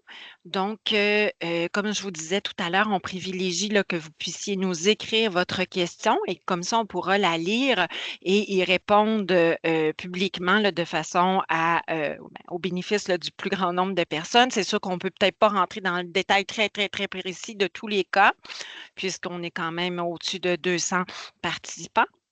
Alors, je vous rappelle qu'on s'attend à ce que les échanges soient respectueux, évidemment. Et voilà, je crois que ça fait le tour. Monsieur Lagagnère est disponible aussi s'il souhaite répondre à une question ou bien donner un complément d'information. Donc, est-ce que j'arrête mon oui. partage? Oh, oui. Donc. Oui, il y a une première question de Julie T. En fait, quelques questions en vrac. Que pensez-vous du fumier de poule qu'on achète en quincaillerie? Quels sont les éléments à prendre en considération pour choisir un compost à quincaillerie? La prêle des champs, on fait quoi pour s'en débarrasser? Pour l'aération du gazon, il est parfois suggéré d'utiliser du sable. Qu'en pensez-vous? Quoi regarder avant d'acheter du sable pour cette opération? Puis, l'utilisation d'une fourche de jardin pour aérer le gazon, qu'en pensez-vous? Ça, c'était des questions en vrac. C'est bien. Pour le sable. Oui, Myriam, je pense qu'il va falloir fermer encore la caméra. Oui. Ça bloque. Ouais. Oui, parfait. Je pense qu'au moins comme ça. Mon signal est vraiment pas bon ce soir à la maison. Ouais. Pour le sable, je ne sais pas, Marc, si toi, tu pouvais peut-être répondre à ce niveau-là. Oui, bon, j'ai entendu les questions en rafale. Oui. Le sable, c'est quelque chose, c'est une pratique qui est faisable. On va le faire. Absolument, les gens qui pensent faire ça, c'est dans des conditions où les sols sont lourds. On espère qu'en mettant du sable, que ça augmente la porosité du sol puis ça améliore le drainage. Donc, c'est une des raisons pour lesquelles on fait ça. Ceci dit, un bon compost pourrait faire un bout aussi, mais c'est certain qu'on a déjà une problématique de rétention d'eau. Si on rajoute de la matière organique, ben, c'est pour assurer que ça fasse une bonne différence. Donc, c'est ça pour le sable. Oui. Oui. Pour le fumier de poule, ben, je vous dirais que fumier de poule, fumier de crevettes, ce qui est vendu, c'est quand même tous des amendements qui sont assez intéressants. C'est pas, ils ont tous, vous allez voir là, sur les sacs, c'est toujours écrit là, la teneur qu'il y a en azote, en phosphore et en potassium. Ils sont relativement comparables. Alors, dans tous les cas, ça va être un plus là, pour votre pelouse d'acheter ces types de compost-là, de fumier composté. Là, l'autre question, c'était la prêle. Hein. Pour la prêle, bon. La prêle, on va se le dire, c'en est une autre qui est assez agressive, puis qui, une fois installée dans votre gazon ou dans vos plates-bandes, c'est vrai qu'elle peut être très envahissante, peut être très difficile à arracher aussi, là, elle fait des bonnes racines. Encore une fois, c'est quand je vous disais tantôt, occuper l'espace, sursemer. C'est des choses qu'on peut faire pour tranquillement lutter contre la prêle, pour lui faire compétition. C'est sûr qu'il faut essayer d'en arracher un petit peu aussi pour l'enlever, pour que vous donniez un peu une chance à votre pelouse de prendre la place. Si vous êtes vraiment trop envahi de prêle des prés, puis qu'elle est vraiment en train de vraiment prendre toute la place sur, mettons, une petite partie de votre terrain, une chose qu'on peut parfois recommander, c'est de mettre une bâche en plastique noir qui va vous la laisser là pour un été ou deux avec des pierres pour la tenir au sol pour vraiment qu'avec la chaleur, le soleil, ça vienne complètement étouffer la prêle, puis la tuer ou l'affaiblir grandement. Quand vous allez retirer votre bâche après 1 an ou 2, vous allez ressemer, apporter de la matière organique, évidemment, en fonction de votre sol, parce que Marc a soulevé un très bon point. Quand on a un sol qui est très, très lourd, très argileux, faut peut-être changer un petit peu son approche. Mais sinon, puis ressemer, puis essayer de rendre notre culture qu'on veut plus compétitive. Mais la prêle, c'est vrai que c'est pas une mauvaise herbe qui est facile à se débarrasser. Moi, je rajouterais que la prêle, c'est un cauchemar. Ouais, ben, je restais polie, Marc, là, mais oui, la prêle, c'est c'est un un cauchemar. cauchemar. Les rhizomes, c'est des rhizomes qui peuvent se développer à plus de 2 mètres dans le sol en profondeur. Si elle envahit la pelouse en tondant long, une fois, comme Myriam a mentionné, ben, c'est une barrière qui est assez efficace. Mais dès qu'elle va rejoindre vos plates-bandes, là, c'est un cauchemar. Fait que, écoutez, c'est une plante qui est difficile, même avec les outils qu'on avait dans le passé, les herbicides, ça ne fonctionnait même pas. C'est une plante qui a croisé les dinosaures, c'est une plante préhistorique, puis elle a des très des très bons moyens. Certaines personnes obtiennent un peu de succès dans des conditions avec de la chaux. En achetant de la chaux, semblerait-il que ça la désavantage d'avoir des pH plus hauts. Donc, c'est peut-être un mince espoir, là, mais ça ne tue pas. Là. La barrière la plus efficace, c'est la hauteur de tonte. Ouais. Parfait, merci beaucoup. Une question très terre-à-terre de Marthe Beaumont. Où faire aiguiser nos tondeuses? Ah, c'est une bonne question. Écoutez, moi, c'est mon beau-père qui a toujours aiguisé ma tondeuse. Bon, c'est quoi son pas numéro? voir le beau-père. Oui, fait que je peux pas vous recommander mon beau-père ce soir, mais écoutez, j'aurais tendance... Il y a des endroits, des styles de commerce où il y a des prêts d'outillage, tout ça, ou même qui spécialisent au niveau des tondeuses et des souffleuses, tout ça. Là, ils ont l'équipement pour le faire. Là. Effectivement. Oui. Parfait. Alors, une autre question. Quelles dates sont bonnes pour aérer le sol? Le printemps, c'est vague. Pouvez-vous être plus précis? Merci. Ah, ben. Puis, une autre question. Quel est le meilleur moment de l'année pour commencer à prendre soin du gazon? Est-ce trop tard maintenant, par exemple? Donc, Non, il n'est pas trop tard. Il n'est jamais trop tard pour prendre soin de notre gazon. Non. Aérer, on pouvait commencer, il y a déjà... Il faut attendre quand même que le sol est dégelé, que la neige est fondue, que vous ayez pu ramasser là, le sable, le gravier, là, les résidus du soufflage de neige de l'hiver, puis que votre sol se soit un petit peu réchauffé. Puis ça, c'est pour aérer le sol, ça, c'est pour aérer. Là, c'est la question de Parfait. l'aération. Oui. Puis que le sol se soit un petit peu drainé aussi. Fait que, quand la fonte des neiges vient de finir, puis que nos sols sont encore gorgés d'eau, on essaie de pas trop aller jouer dedans encore parce que là, on peut le compacter plus ou arracher notre gazon qui est en train de se remettre de l'hiver. Alors, attendez que ce soit réchauffé, qu'il se soit un petit peu asséché. Fait que vous pouvez commencer des fois quand on a un printemps un petit peu plus hâtif et chaud, ce qui n'était pas tout à fait le cas cette année. Ben, on peut commencer mi-avril, fin avril. Là, on est le 26 mai, là, c'est encore en masse le temps d'aérer votre gazon, il n'y a aucun problème.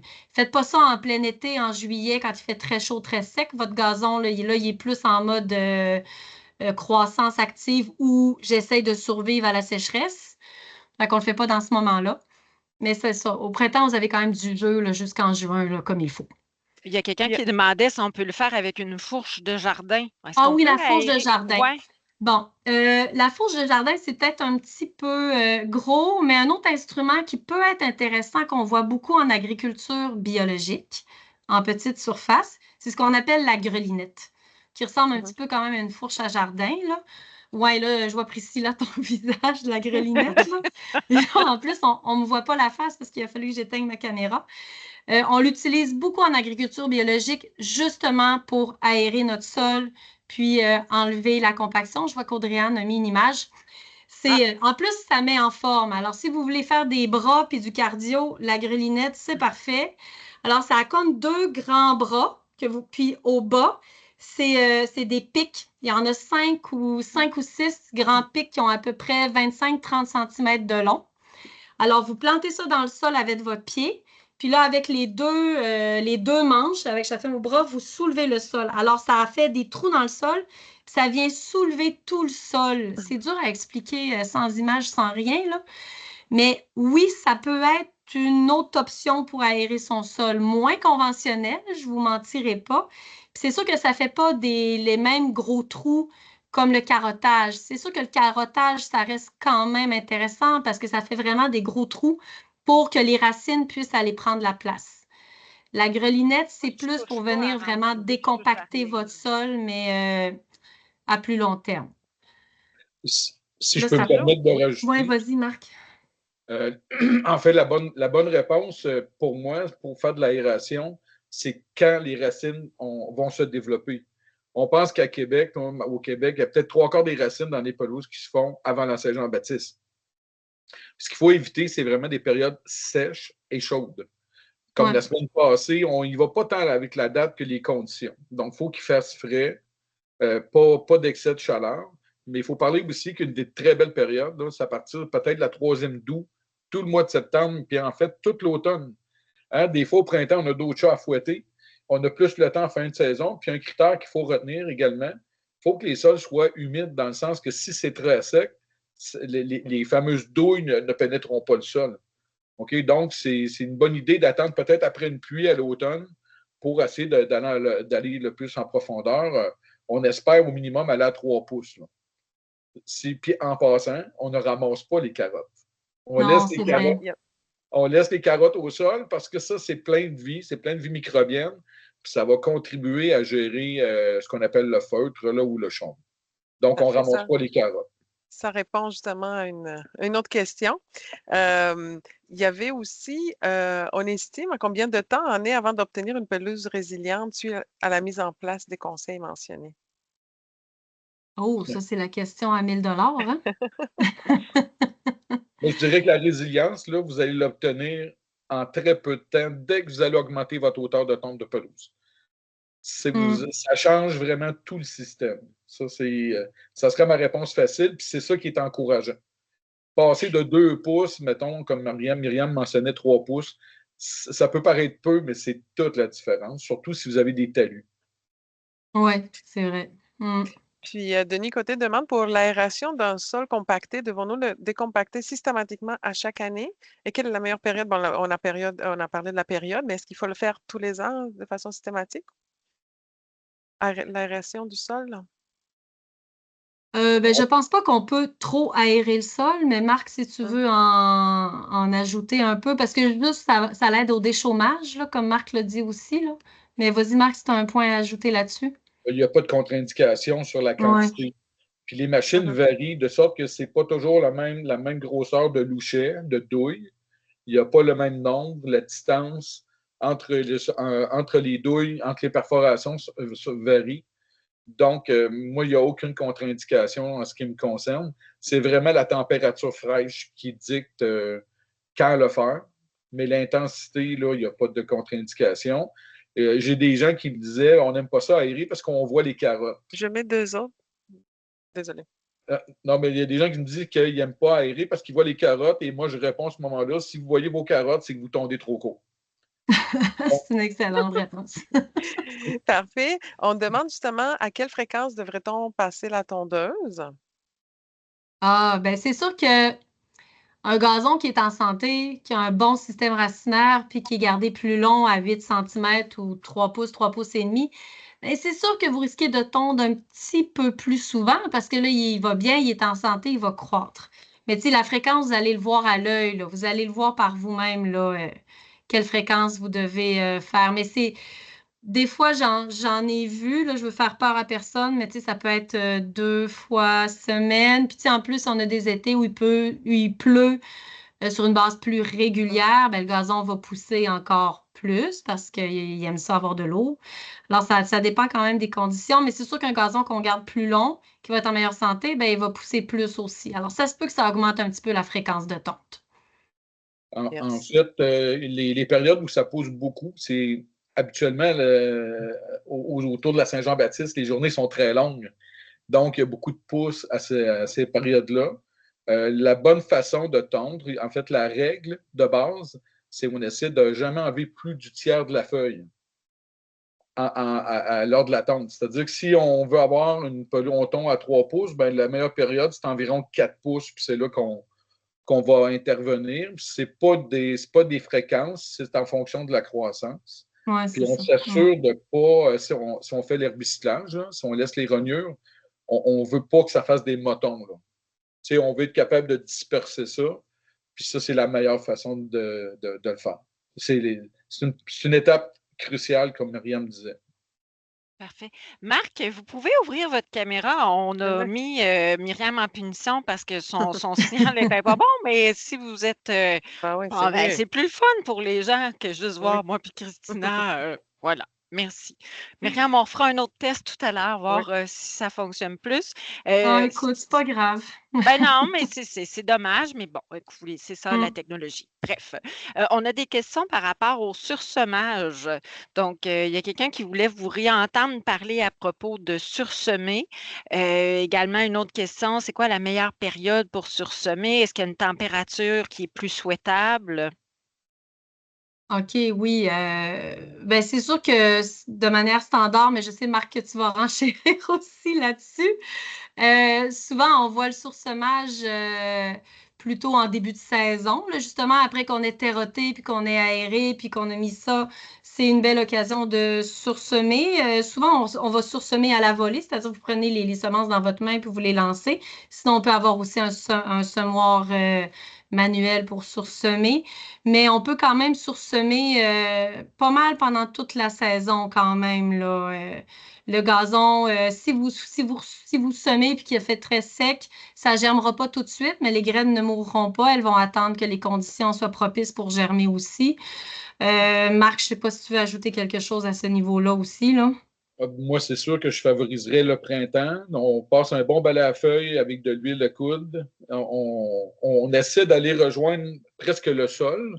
On va mettre les semences en contact avec le sol, puis on va mettre une mince couche. Ça peut être une terre à potager, ça peut être un compost de crevettes que j'adore. Tantôt, on a parlé des amendements organiques. Fumier de poule, c'est intéressant. C'est peut-être un de ceux les plus fertilisants. Et moi, je suis un adepte de tout ce qui est compost de crevettes, ce genre de compost-là, mais j'ai une contre-indication que je suis content de penser, de vous dire, de vous partager, pas de terre noire. Non. OK? Mm. Pas de terre noire, ça n'a pas beaucoup de valeur agronomique en ce qui me concerne.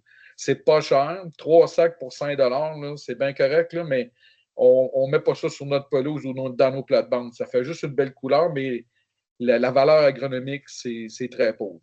OK? Puis l'autre période idéale pour semer, je vous dirais à peu près la 3e d'août jusqu'à la mi-septembre à Québec.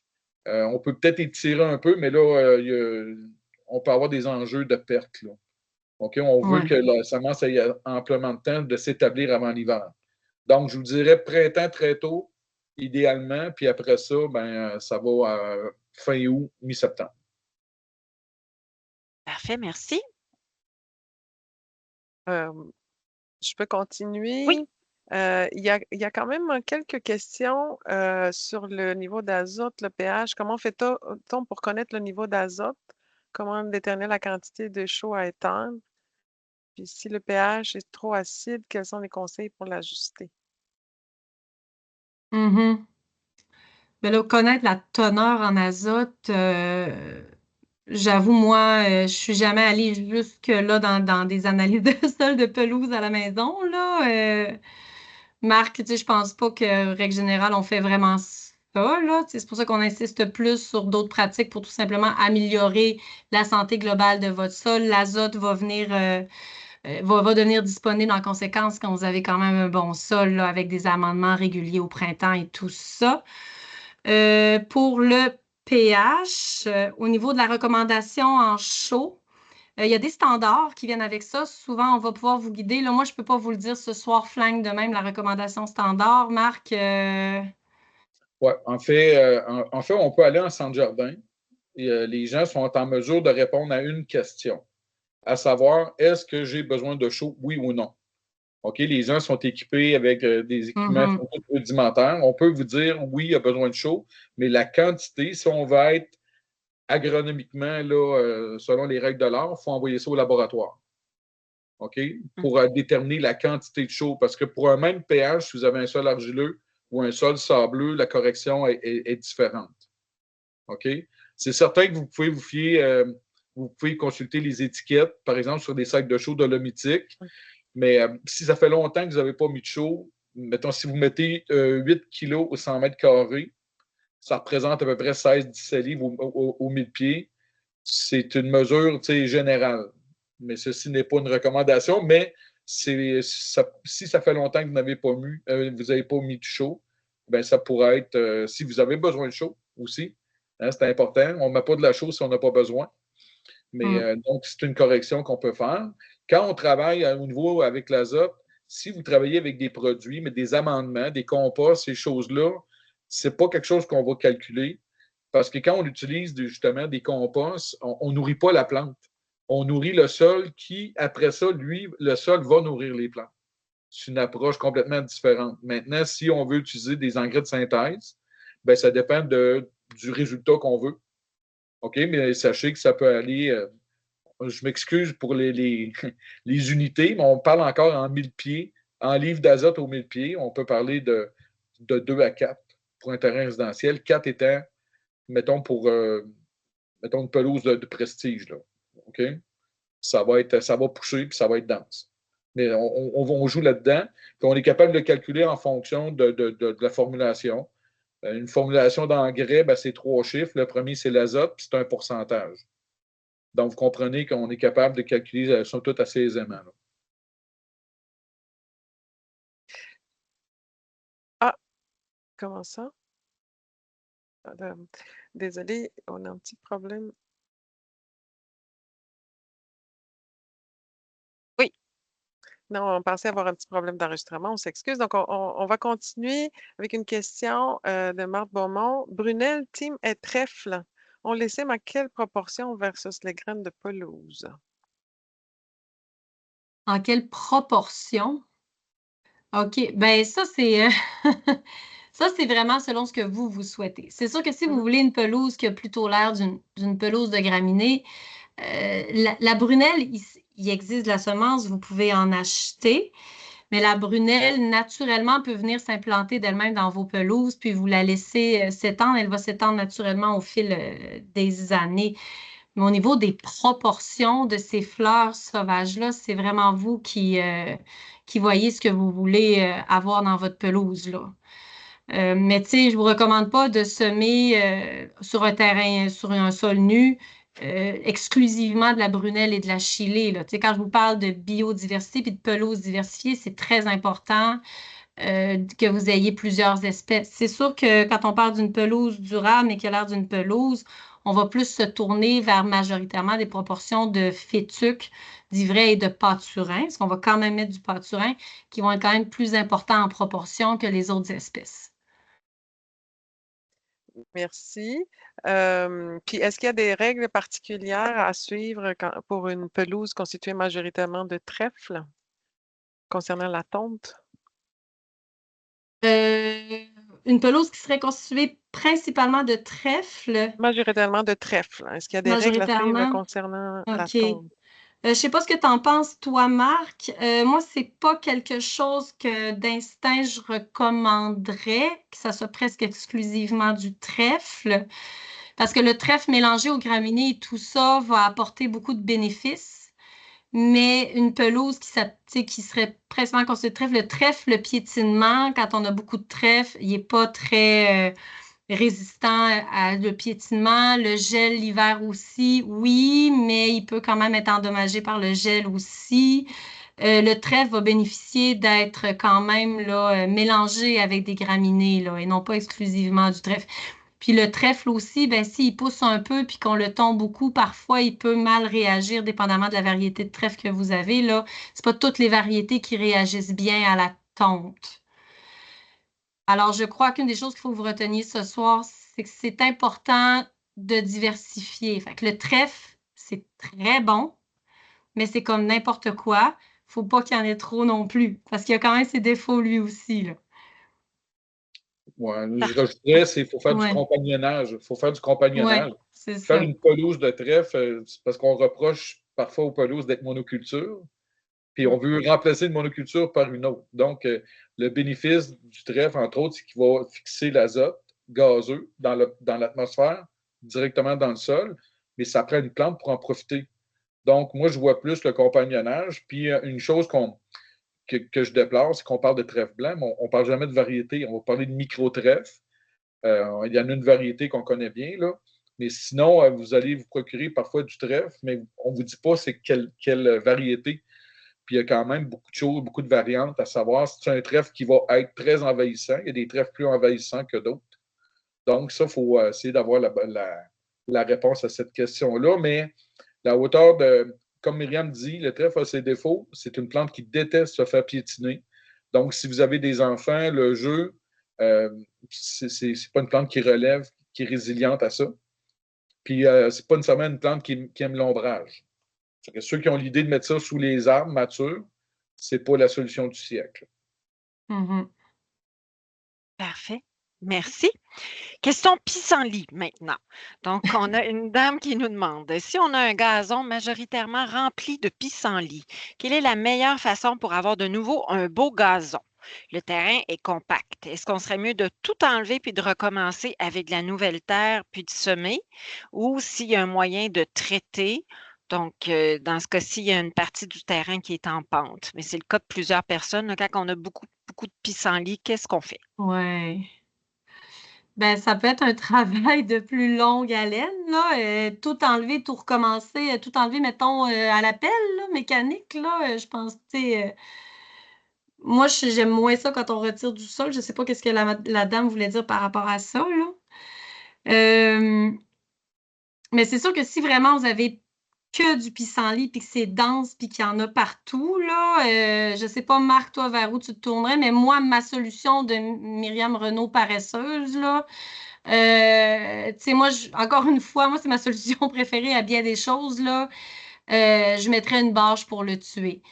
Oui, il y a des traitements qu'on peut mettre, là. Il y a un bioherbicide, là. Oh, excusez-moi, il y a quelque chose qui vient de popper.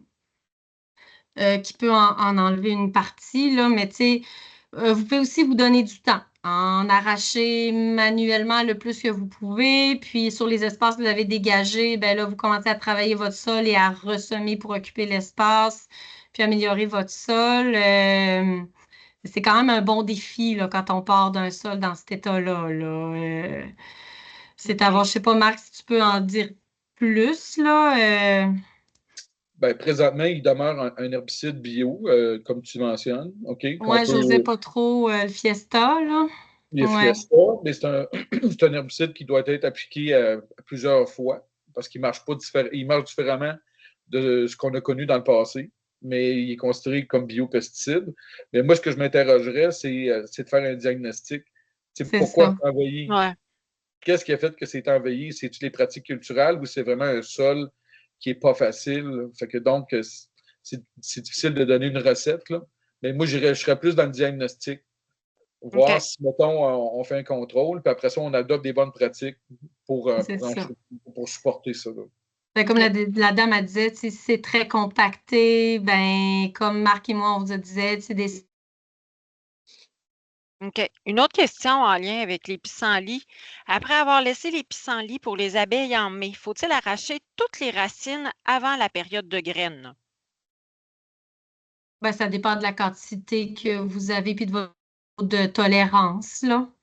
Mais OK. c'est sûr que, tu sais, le pissenlit, là, vous pouvez le tondre dès qu'il, tu sais, si on parle, là, bénéfice du pissenlit pour les pollinisateurs et tout ça, là, dès que la fleur commence à faner, là, puis à brunir un peu, mais qu'elle n'est pas montée en graines, en pompon blanc, là, vous Mmh. pouvez le tondre, là. Vous avez encore, les bénéfices pour les pollinisateurs sont finis, là. OK. Euh, Puis en plus, ben, vous l'empêchez de ses graines, là, fait que de se multiplier. Puis après ça, ben, au niveau de l'arrachage, ben, ça, c'est à vous de voir votre niveau de tolérance là, du nombre de pissenlits que vous êtes prêt à arracher à l'huile de coude, comme dit Marc, puis jusqu'où vous voulez aller avec ça, là. Hmm. Parfait, merci. Oui, OK. Bon. Excusez-nous, hein, on est les 2 voisines de bureau, puis on se jase ensemble pour Parce le qu'on a tri beaucoup des de questions. questions. On essaie Ben oui. de passer par travers tout, oui. Voilà. Donc, on peut y aller avec une question. Est-ce que la cendre de bois peut remplacer la chaux? Ah, C'est un excellent chaud-lent. OK? Maintenant, je suis toujours un peu. Euh, je ne dis pas que je ne fais pas confiance aux gens, mais c'est parce que de la chaux, ça va réagir très rapidement. De la cendre, c'est-à-dire que ça va réagir très, très rapidement. Ça a l'avantage du désavantage. Fait que une règle du pouce, il ne faut pas dépasser, Mmh. je vous dirais, 8 à 10 livres au pied carré. OK? Parce que si on échappe, ben, il y a des risques de brûlure qui sont très réels. Là. OK? Donc, il faut y aller avec parcimonie. Puis le pH, ça se gère. Autant la chaux que, mettons, la cendre, on y va dans des petites quantités, mettons, à chaque année, parce qu'on perd continuellement du calcium par la pluie ou la fonte de la neige. Donc, le meilleur truc, c'est de ne pas attendre d'être complètement débalancé avant d'intervenir. Des petites quantités, souvent. Mais la cendre, ça fonctionne très bien. Puis ça amène beaucoup de potasse également, le potassium, le troisième chiffre sur un sac d'engrais. Mais il faut être attentif, il faut être rigoureux. OK. Une question quiz. Qu'est-ce qu'on peut semer sous des arbres à l'ombre? Donc, quand on a un terrain avec plein d'ombre, qu'est-ce qu'on peut mettre où il y a des arbres avec des racines et tout? ben, honnêtement, niveau gris et aussi pelouse, je m'acharnerais pas trop. Tu sais, je reviens avec le principe la bonne plante au bon endroit, là. Ben, sous les arbres très denses, beaucoup à l'ombre, il faut peut-être se tourner vers des couvre-sols mieux adaptés, La personne ombre me demandait, est-ce que intense. du trèfle, est-ce que c'est une bonne idée? Oh Non? non, non, Bon, non, non, non. OK. C'est pas Puis la plupart, fantastique. non. Puis par expérience, ça, j'adore cette question-là. Par expérience, 3 fois sur 4, je veux dire, je m'avance, 3 fois sur 4, quand on voit des gazons dépérir sous les grands arbres, c'est pas une question de lumière, c'est une question d'eau. Les Mmh. arbres sont des compétiteurs féroces pour prélever l'eau au détriment des gazons. Fait que les gens, ce qu'ils vont faire, ils vont prendre un mélange ombre, ils vont mettre de la bonne terre, ils vont semer des mélanges ombre composés de fétuque. Puis dès qu'ils vont arrêter d'arroser, ben, on va voir que ça a tendance à maintes reprises là, encore là se dégrader. Donc, comme Myriam dit, ben, le gazon, ce n'est pas l'idée du siècle en dessous des arbres matures. On y va plus avec des hostas ou des choses comme ça. Encore C'est ça. là, il y a une guerre pour l'eau aussi, là, pour ces plantes-là. Mmh. Là. OK. Mais les hostas, la pervenche, sont un petit peu plus tolérantes au manque d'eau. C'est pas de miracle, comme Marc le dit, mais sont un petit peu mieux adaptés Mmh. que le trèfle ou le gazon, là. Parfait. Merci. Une question, laissez-moi voir. On essaie d'aller vite parce qu'on ne veut pas non plus prendre trop de temps. Je peux mettre poser une question si tu veux, Oui. de Sylvie Sasseville. Bonsoir. Que conseillez-vous pour un terrain qui est très argileux, en pente, pratiquement toujours à l'ombre à cause de présence d'arbres matures? Ben, on vient d'en parler. Ouais. Et dont la densité de la pelouse est très difficile à obtenir. Nous aérons et terrotons et semons régulièrement. Nous avons l'impression de devoir commencer à chaque printemps. Ben, on vient un peu d'en parler, là, effectivement. Ben, quand on parle de la plante au bon endroit, c'est un bon exemple, là, que C'est ça, si on est toujours en train de lutter contre le naturel et contre la nature et contre le sol à cet endroit-là, il faut peut-être un petit peu changer son approche, là. Ouais. Et ce qu'on essaye d'y semer, là. Puis sous les grands arbres, une recommandation que je ferais, c'est vraiment d'essayer de monter la hauteur de tonte. Parce qu'il faut comprendre qu'il manque de lumière, donc on va avoir plus de panneaux solaires pour capter de l'énergie. Donc, augmenter la hauteur de tonte va donner un petit coup de pouce, mais c'est à ses limites. Parfait. Merci. Une question fourmi. Ça vaut la peine parce que quand on est pris avec des gros nids de Ah, c'est fourmis. vrai, j'en ai pas parlé, oui. Comment éliminer les fourmis de refaire leur territoire tout en respectant le gazon de façon bio? Parce que quand on a des gros nids, ça brise beaucoup le gazon. Ouais, en même temps, les fourmis, c'est un petit peu nos amis aussi dans le sol, là, quand je vous parlais de... Mais c'est vrai, ben, les fourmis, ils aiment beaucoup les sols assez sableux, assez secs. On t'a Oh, perdu, ça a Myriam. coupé. Ah, Ouais. ben Marc, vas-y d'abord, si moi je coupe, là.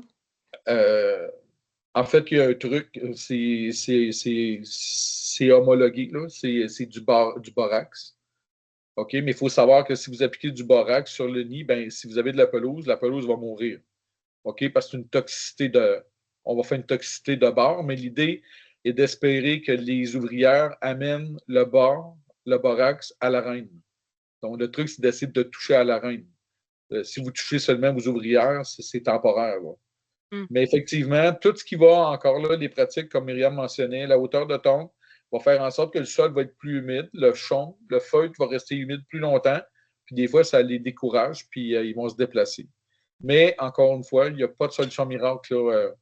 Les exterminateurs avaient un produit, mais c'était limité à 1 mètre autour de la résidence du solage. Donc, c'est pas une solution là, efficace sur un terrain. Non, mais c'est ça, comme tu le dis, Marc. Bon, on l'a encore perdu. Oh, OK. je suis reperdue? Oui, on n'a pas entendu. Si tu as répondu. Bon. Est-ce que tu voulais revenir sur la question, Myriam, ou c'est correct? Ben là, non, j'ai l'impression que ça coupe trop, là. On Ouais. peut peut-être prendre quelques dernières, là, 2, 3 dernières, puis par la suite, on va vous inviter peut-être à aller consulter là, les références qui vous ont été données, donc qui seront dans la présentation. Donc, vous allez trouver une multitude d'informations, là, j'en suis convaincue.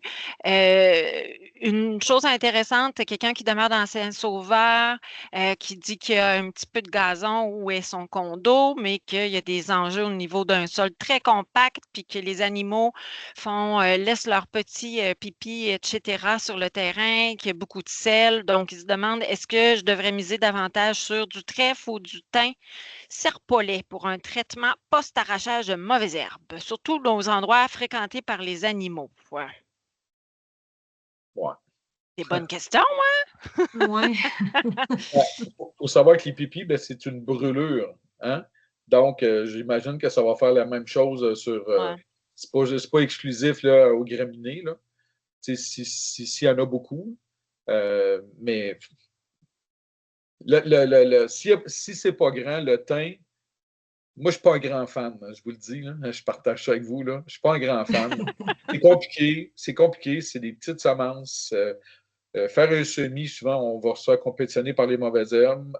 Il y a des gens qui vont acheter, par exemple, des 10 cm.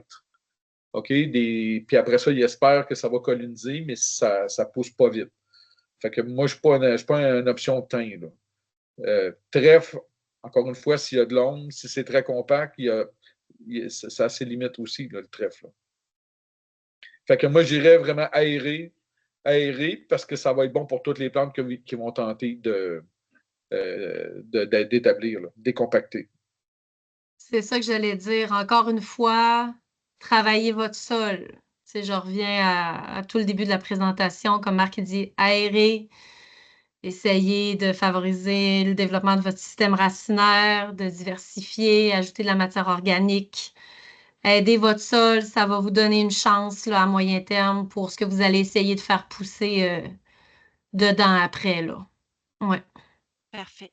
Merci. Une question un peu délicate, mais sans donner de nom. Il y a une dame qui souhaitait avoir des suggestions. Est-ce qu'il y a des compagnies qui peuvent accompagner les citoyens pour obtenir une pelouse durable? Donc, Euh, on nous demande s'il y a des Prisci- suggestions. Priscilla, je pense que Euh, notre collègue a déjà Ah, elle est répondu déjà répondu la question. que la OK. ville ne peut pas faire des non. suggestions en ce On sens. Non, peut on peut pas faire de suggestions, mais sur le site Internet de la ville, vous avez la liste des entreprises qui sont enregistrées Mhm. chez nous à Québec en entretien d'espaces verts qui offrent les services de traitement phytosanitaire, donc aux pesticides, aux biopesticides et autres services d'entretien. Alors, vous pouvez quand même aller consulter cette liste-là, regarder dans les noms qu'il y a là, faire certaines recherches sur Internet, puis vous allez voir un petit peu, il y a une grande diversité de services là, à Québec, puis ces entreprises-là sont enregistrées chez nous. Donc, elles travaillent en toute conformité à nos règlements. Fait que ça peut parfait. vous donner une piste, là. C'est bon. Petite question rapide. Si on sursomme à cette période-ci puis que la température descend à 10, 13 la nuit, c'est-tu grave? Non, Non? Pas non. grave. Parfait. Christina, est-ce que quelque chose à quoi on pourrait répondre pour le bénéfice de tout le monde qui est intéressant? Pas que vos questions ne sont pas intéressantes, mais certaines sont plus. Il y a quelqu'un qui demande, après avoir laissé les pissenlits pour les abeilles en mai, faut-il Ah, on a arracher... répondu. Ah, pardon. Oui, tu vois. Puis, Ouais. en fait, pour le terreautage, il faut couvrir la pelouse de combien de centimètres pour éviter de l'étouffer? C'est une bonne Puis, question. puis aussi, ben, c'est la même chose que l'épaisseur idéale, la bonne Mm. terre pour y faire pousser du gazon. Donc, J'ai osé rallumer ma caméra. Fait que vous me oui. direz, bon. Euh, Tu sais, je vous le disais tantôt, quand vous étendez le terreautage, quand vous passez le râteau, si vous voyez les petits brins de pelouse repasser au travers et pointer, vous avez globalement mis une bonne épaisseur. Ça va ressembler à 2, 3 centimètres, là, quelque chose comme ça là, que vous pouvez mettre là, sans l'étouffer, là. Mais un truc, c'est quand vous l'étendez au râteau, il faut quand même que vous voyez les brins d'herbe ressortir du compost ou du terreau que vous avez mis là. Ouais. Puis moi, je rajouterais l'importance de la qualité de ce que vous allez terroter. OK, on entend souvent des gens dire qu'ils vont terroter de la mousse de tourbe, mais il faut savoir que la mousse de tourbe, là, c'est le squelette d'une plante. Donc, c'est ligneux. C'est pas vraiment intéressant là, pour, mettons, dynamiser la vie microbienne, là. Si vous le faites avec justement des matières comme un compost de crevettes, genre, je reviens souvent à ça parce que c'est mon préféré, ben, ce que vous allez voir au fil des semaines, ça va vraiment dynamiser, par exemple, l'activité des vers de terre. Les vers de terre, la nuit, vont venir se gorger de ce compost-là, qui est comme somme toute assez intéressant. Là. Fait que donc là, vous allez créer justement des trous, ce qu'on appelle des biopores, là, des trous de vers de terre. C'est sûr que la tondeuse shake un petit peu plus, mais il y a beaucoup, beaucoup de bienfaits à dynamiser l'activité des vers de terre. Puis ça se fait avec des matières justement nutritives, plus nutritives que de la tourbe. Là. Merci. Mais c'est ça. Moi, mettons, je dirais, mettons, 1 à 2 centimètres, c'est amplement suffisant là, pour moi. Mhm. Merci. Puis Mélanie demande, on dit de laisser des rognures de gazon au sol au cours de l'été. Ça en fait quand même beaucoup. Est-ce que c'est mieux de les enlever de temps en temps ou c'est vraiment, il faut les garder tout l'été? Moi, j'ai jamais enlevé ça de ma vie. Ceux que je vois aussi, ils les enlèvent pas. Si vous tondez, ben, comme Marc disait un peu, là, c'est ça, Mhm, le premier tiers. Toujours que c'est pas trop long, que c'est pas des gros motons. Ça mhm. prend 2, 3 jours, puis les rognons, vous les voyez plus, là, ils sont disparus, là. Il n'y en aura jamais trop. Ouais. Puis Ça. 100 kilos de rognures, en fait, contiennent 85 kilos d'eau. C'est 85 d'eau entre 80 et 85. Donc, puis il y a 3, 4, 5 d'azote, phosphore, potasse. Donc, il n'y a pas de raison de retirer ça. Il faut juste être discipliné pour faire souvent pour que les rognures soient petites, puis Mhm. pas en trop grande quantité pour étouffer justement le gazon. Mais sinon, Avec les on ramasse pas ça. avec les tondeuses déchiqueteuses, là, ça les déchiquette aussi. Fait que ça accélère leur décomposition aussi. Yamal demande, est-ce que le fait de couvrir la pelouse en hiver a un impact négatif sur la santé de la pelouse? C'est Ah, intéressant. moi, de mon expérience, j'en ai pas beaucoup. Ce que je vois plus comme dommage, c'est les gens qui les enlèvent pas assez vite au printemps, là. C'est plus ça. Tu sais, si on tarde à les enlever au printemps, ben là, on brûle notre gazon, on l'étouffe un peu, puis c'est là qu'on fait des dommages.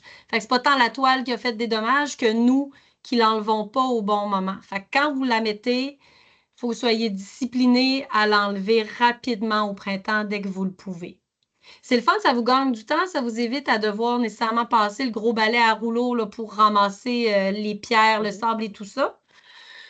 Mais c'est ça, il faut l'enlever au bon. J'ai vu des gens qui ont perdu pas mal de pelouse en avant de chez eux parce qu'ils l'ont laissé trop longtemps. Parfait, merci. Dominique demande, où peut-on trouver du lotier corniculé? Oh! Google? Écoutez, là, la Il y réalité, en c'est a, que là. le lotier, là, on va mettre ça dans des endroits très faibles entretien, mais il faut savoir que c'était une plante fourragère. Tu sais, on faisait du foin avec ça, là. Tu sais, c'est pas évident, puis il y a beaucoup de graines dures, c'est-à-dire que ça ne germe pas très bien du lotier, là. Mais ceci dit, peut-être à une coopérative, mettons qu'il y a un côté plus agricole, là, vous allez trouver ça là, ou peut-être qu'il y a des centres jardins qui en vendent aussi, là. J'en ai Mais vu qui vendent aussi des semences plus. Ah, Myriam, on On t'entend le saura pas. On ne saura pas. Peut-être fermer la caméra encore, Myriam. Ça va être mieux. Merci. Oh non, non. Je vais. Mais, ou sinon, il y a des semenciers, je suis certain qu'on ne les nommera pas, là, mais il y a Ça, des j'allais dire. semenciers. Il y a des semenciers qui vont vous en vendre. Parfait. Puis on a une question. Merci pour la présentation. Votre équipe s'intéresse-t-elle à la corrosion des sols? La corrosion. Peut-être l'érosion, peut-être, c'est ça Ça qu'on doit veut être dire. l'érosion. Oui. Ah, l'érosion, peut-être. OK. Puis il y a une Ben, question. est-ce que notre équipe s'intéresse à l'érosion des. On m'entend pas? Là, ça va. OK. Ben, c'est sûr que l'érosion des sols urbains, c'est pas tout à fait les mêmes problématiques que l'érosion des sols en milieu agricole. Oui, en milieu urbain, on a des équipes qui travaillent sur l'érosion des sols. On parle plus en bordure de cours d'eau et tout ça, où on va travailler à stabiliser nos rives. On ne veut pas non plus à Québec qu'on laisser des sols à nu trop longtemps. Donc, c'est sûr que c'est exigé de mettre de la tourbe ou de semer assez rapidement quand on a des sols. Les entrepreneurs dans les développements doivent aussi revégétaliser les sols après. Sinon aussi parce qu'on ne veut pas l'été qu'on ait de la poussière hein, sur les sols à nu, les tas de terre. Là. Mais laisser un sol à nu, c'est jamais une bonne idée. Je vous le dis tout de suite, là, un sol, on ne laisse pas ça à nu. S'il le faut, le moins longtemps possible. Un sol n'est pas fait pour être laissé à nu. Il va se dégrader, il va dépérir. Alors ça, c'est important de toujours s'assurer là, de mettre une couverture végétale vivante assez rapidement. Mais oui, excusez. Allez-y. Non, allez-y, j'allais avec une autre question. Ceci dit, les pelouses sont des plantes très, très performantes. C'est pas moi qui le dis. Là. La Ouais. science nous le dit. C'est des plantes très performantes pour protéger les sols, justement, de l'impact des gouttes d'eau. On n'a pas de perte de sol lorsque les terrains sont végétalisés, à l'aide, entre autres, de graminées. Ça, c'est ça. Puis, ça va freiner également le ruissellement. Lorsqu'il y a des gros orages, ben, sur des pelouses, vous allez faire le constat qu'il n'y a pas beaucoup de perte d'eau vers la rue.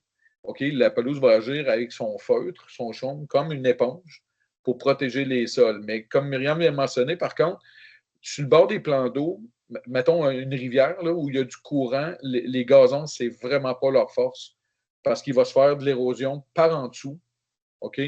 Et ça, les gazons ne sont pas bons là-dedans. Il faut vraiment miser sur des arbustes qui sont bien meilleurs là, lorsque, mettons, un ruisseau ou encore une rivière. Là. Le gazon, ce n'est pas sa force. Merci. Une question courte. Comment on peut régler un manque de densité du sol? Excusez-moi, peux-tu répéter la question, Priscilla? Oui, donc comment on peut régler un manque de Christine. densité du sol? Un manque de densité. OK, donc c'est pas juste Hein? moi qui...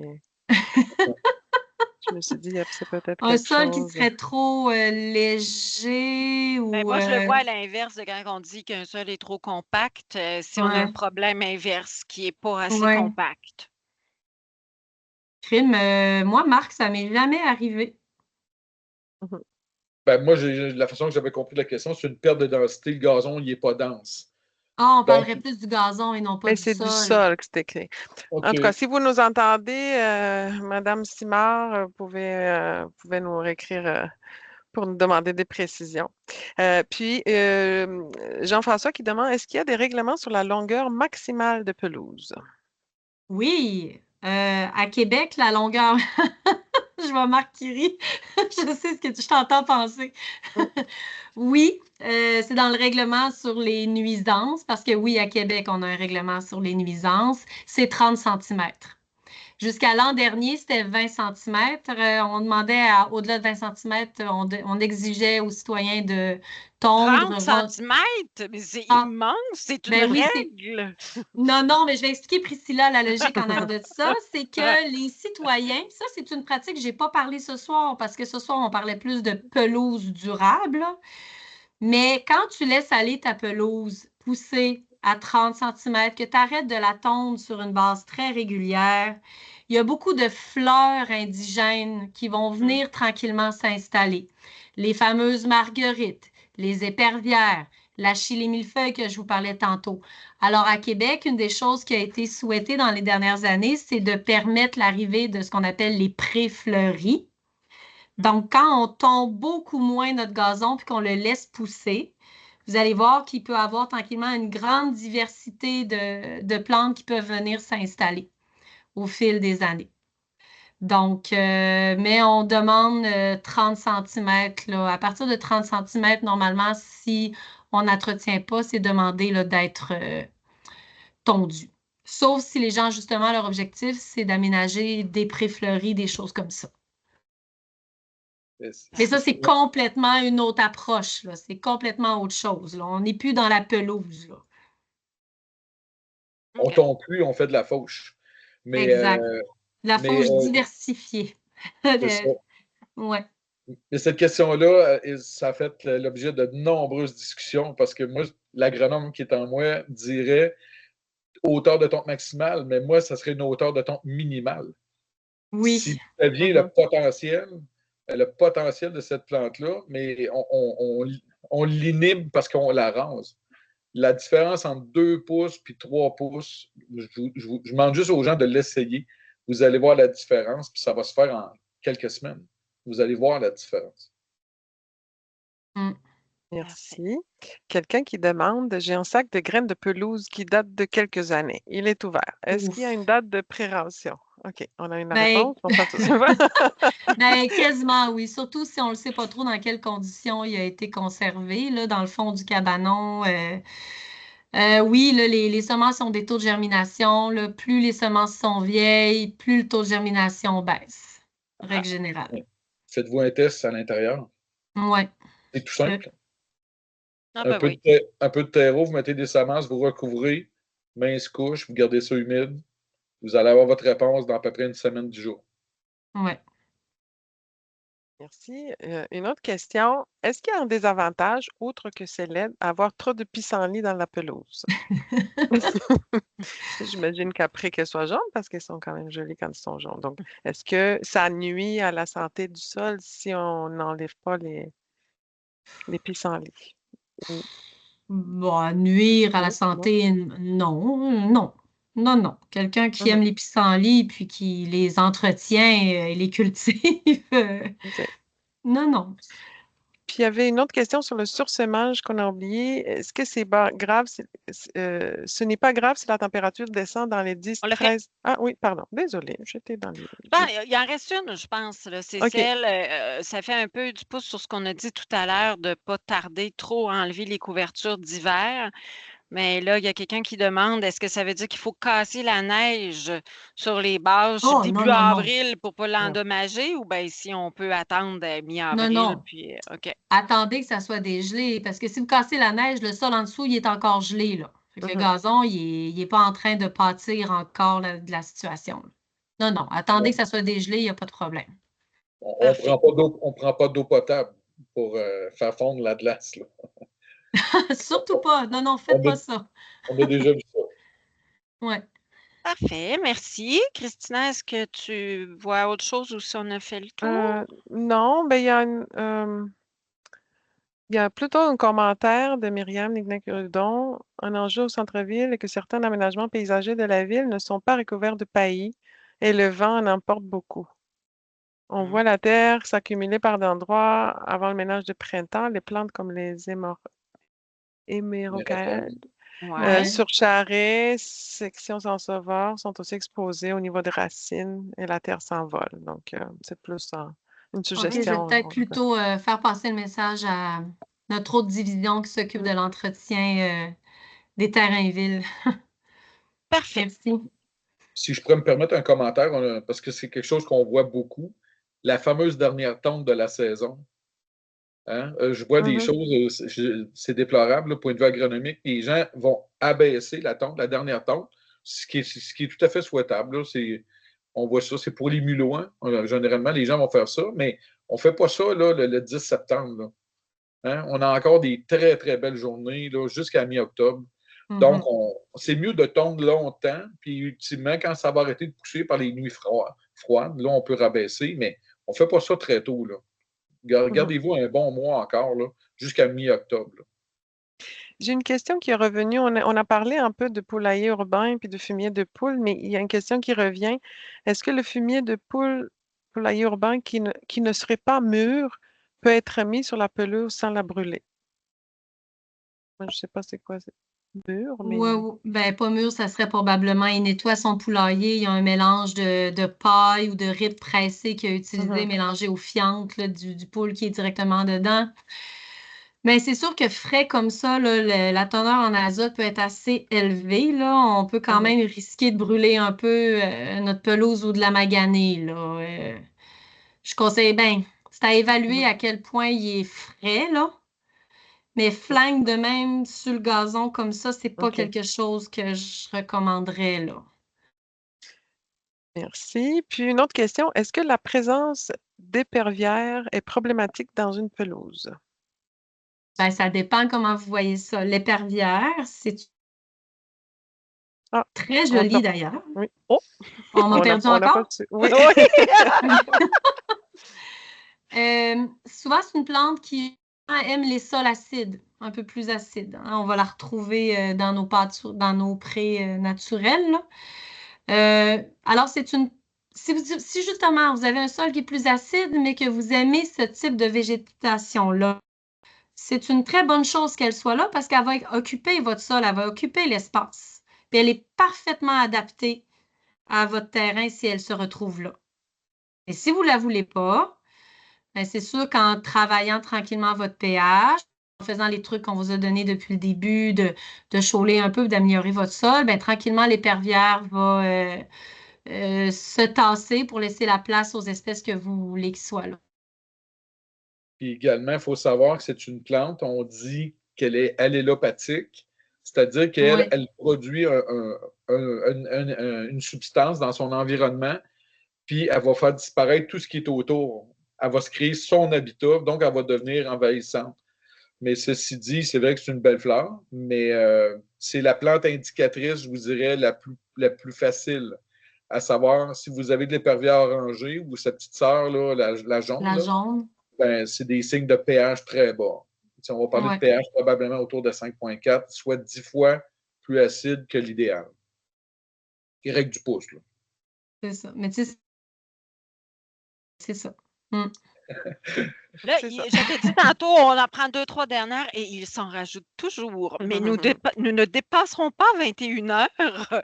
Donc, il en reste quelques-unes. Passons-les rapidement. Donc, si vous voulez des petites questions quiz, il y a une précision qui est donnée par rapport, je l'ai perdu, Seigneur Dieu, où c'est rendu. Je l'ai publié. Ah, tu l'as publié. Je ne peux plus le dire. Quelqu'un qui donnait une précision pour le fumier de poule qui disait Commentaire concernant le fumier de poule, vaut Ouais. mieux qu'il soit composté avant de l'utiliser sur la pelouse, car Exact. ça va causer des dommages. Réglé. C'est ça qu'on a dit, ouais. Parfait. Fais acheter, il existe du fumier de poule granulé aussi. Ça peut être c'est un fertilisant plus immédiat là, que les composts, là. Ça peut être intéressant à mettre. Parfait. Puis on a Jean-François, étant donné le règlement municipal, est-ce qu'on peut avoir un pré-fleuri en façade? Oui, vous pouvez. Question simple. Une réponse simple. Pré-fleuri, là, c'est pas le truc du gazon à 30 cm? Non, c'est un pré-fleuri. Comment, en règle générale, on va évaluer si un citoyen, c'est vraiment un pré-fleuri qui a mis? On va se rendre compte que d'un, il va faucher comme 1 ou 2 fois dans la saison. Puis souvent, il va entretenir de route, là, ça va être tondu plus court. On va voir qu'il y a quand même un certain aménagement, là, que c'est pas juste un gazon complètement abandonné, là. Mais oui, vous pouvez sans aucun problème. La réglementation le permet, puis c'est même dans les priorités de la ville. Parfait. Parfait. Je pense que ça faisait le tour. Oui, hein? Oui, la petite dernière. Les violettes, est-ce que c'est OK dans la pelouse? Ça dépend de vous. Les violettes, si c'est... Ça dépend de vous. C'est bien, j'avais pris des photos. Ça fait 3 semaines que je me promène partout dans le Québec, justement, prendre plein de photos. J'ai plein de belles photos de violettes. Oui, les violettes, c'est très bien, c'est très joli. Puis c'est pas quelque chose qui peut devenir vraiment envahissant, là. Parfait. Donc, écoutez, ça aurait été la dernière question qu'on aurait regardée ensemble. Là. Ça fait pas mal le tour. Si on a oublié ou on n'a pas répondu à certaines de vos questions précisément, ben, c'est qu'on a cru qu'on y avait répondu par le biais d'une autre question. Vous avez toujours la possibilité d'aller consulter l'information là, sur la page de la ville et de voguer sur d'autres sites aussi où il y a beaucoup d'informations. Donc, on a certaines personnes qui ont pris la peine de faire un petit mot de remerciement, qui sont contents de la formation de ce soir, qui ont trouvé qu'il y avait une belle complémentarité. Donc, c'est vrai, M. Lagagnère, c'était bien de vous avoir avec Myriam. Myriam, on est désolé du petit souci technique qu'on a eu. Donc, c'est dommage qu'on n'ait pas pu plus vous voir, mais ce sera pour une prochaine parce qu'il y en aura certainement d'autres. Donc, la Ville de Québec va de plus en plus de l'avant là, avec des formations pour, en ce qui a trait là, à la pelouse, la santé des sols, etc. Donc, voilà. Alors, Madame Renaud, merci. Monsieur Lagagnère, merci. Merci à vous qui êtes en ligne, qui avez pris le temps. Vous êtes encore près d'une centaine. Donc, d'avoir pris le temps d'écouter. Je vous rappelle que la présentation et l'enregistrement de la formation va être disponible en ligne sur la page des activités de consultation publique. Donc, où vous vous êtes inscrit pour la formation de ce soir, dès demain, il va y avoir les 2 liens. Alors, vous pourrez réécouter ou regarder à nouveau la présentation. Et je crois que ça fait le tour. Madame Bouchika, merci pour votre aide pour les questions. Et puis, bien, sur ce, on vous souhaite une excellente fin de soirée. Merci beaucoup. Au revoir. Au revoir.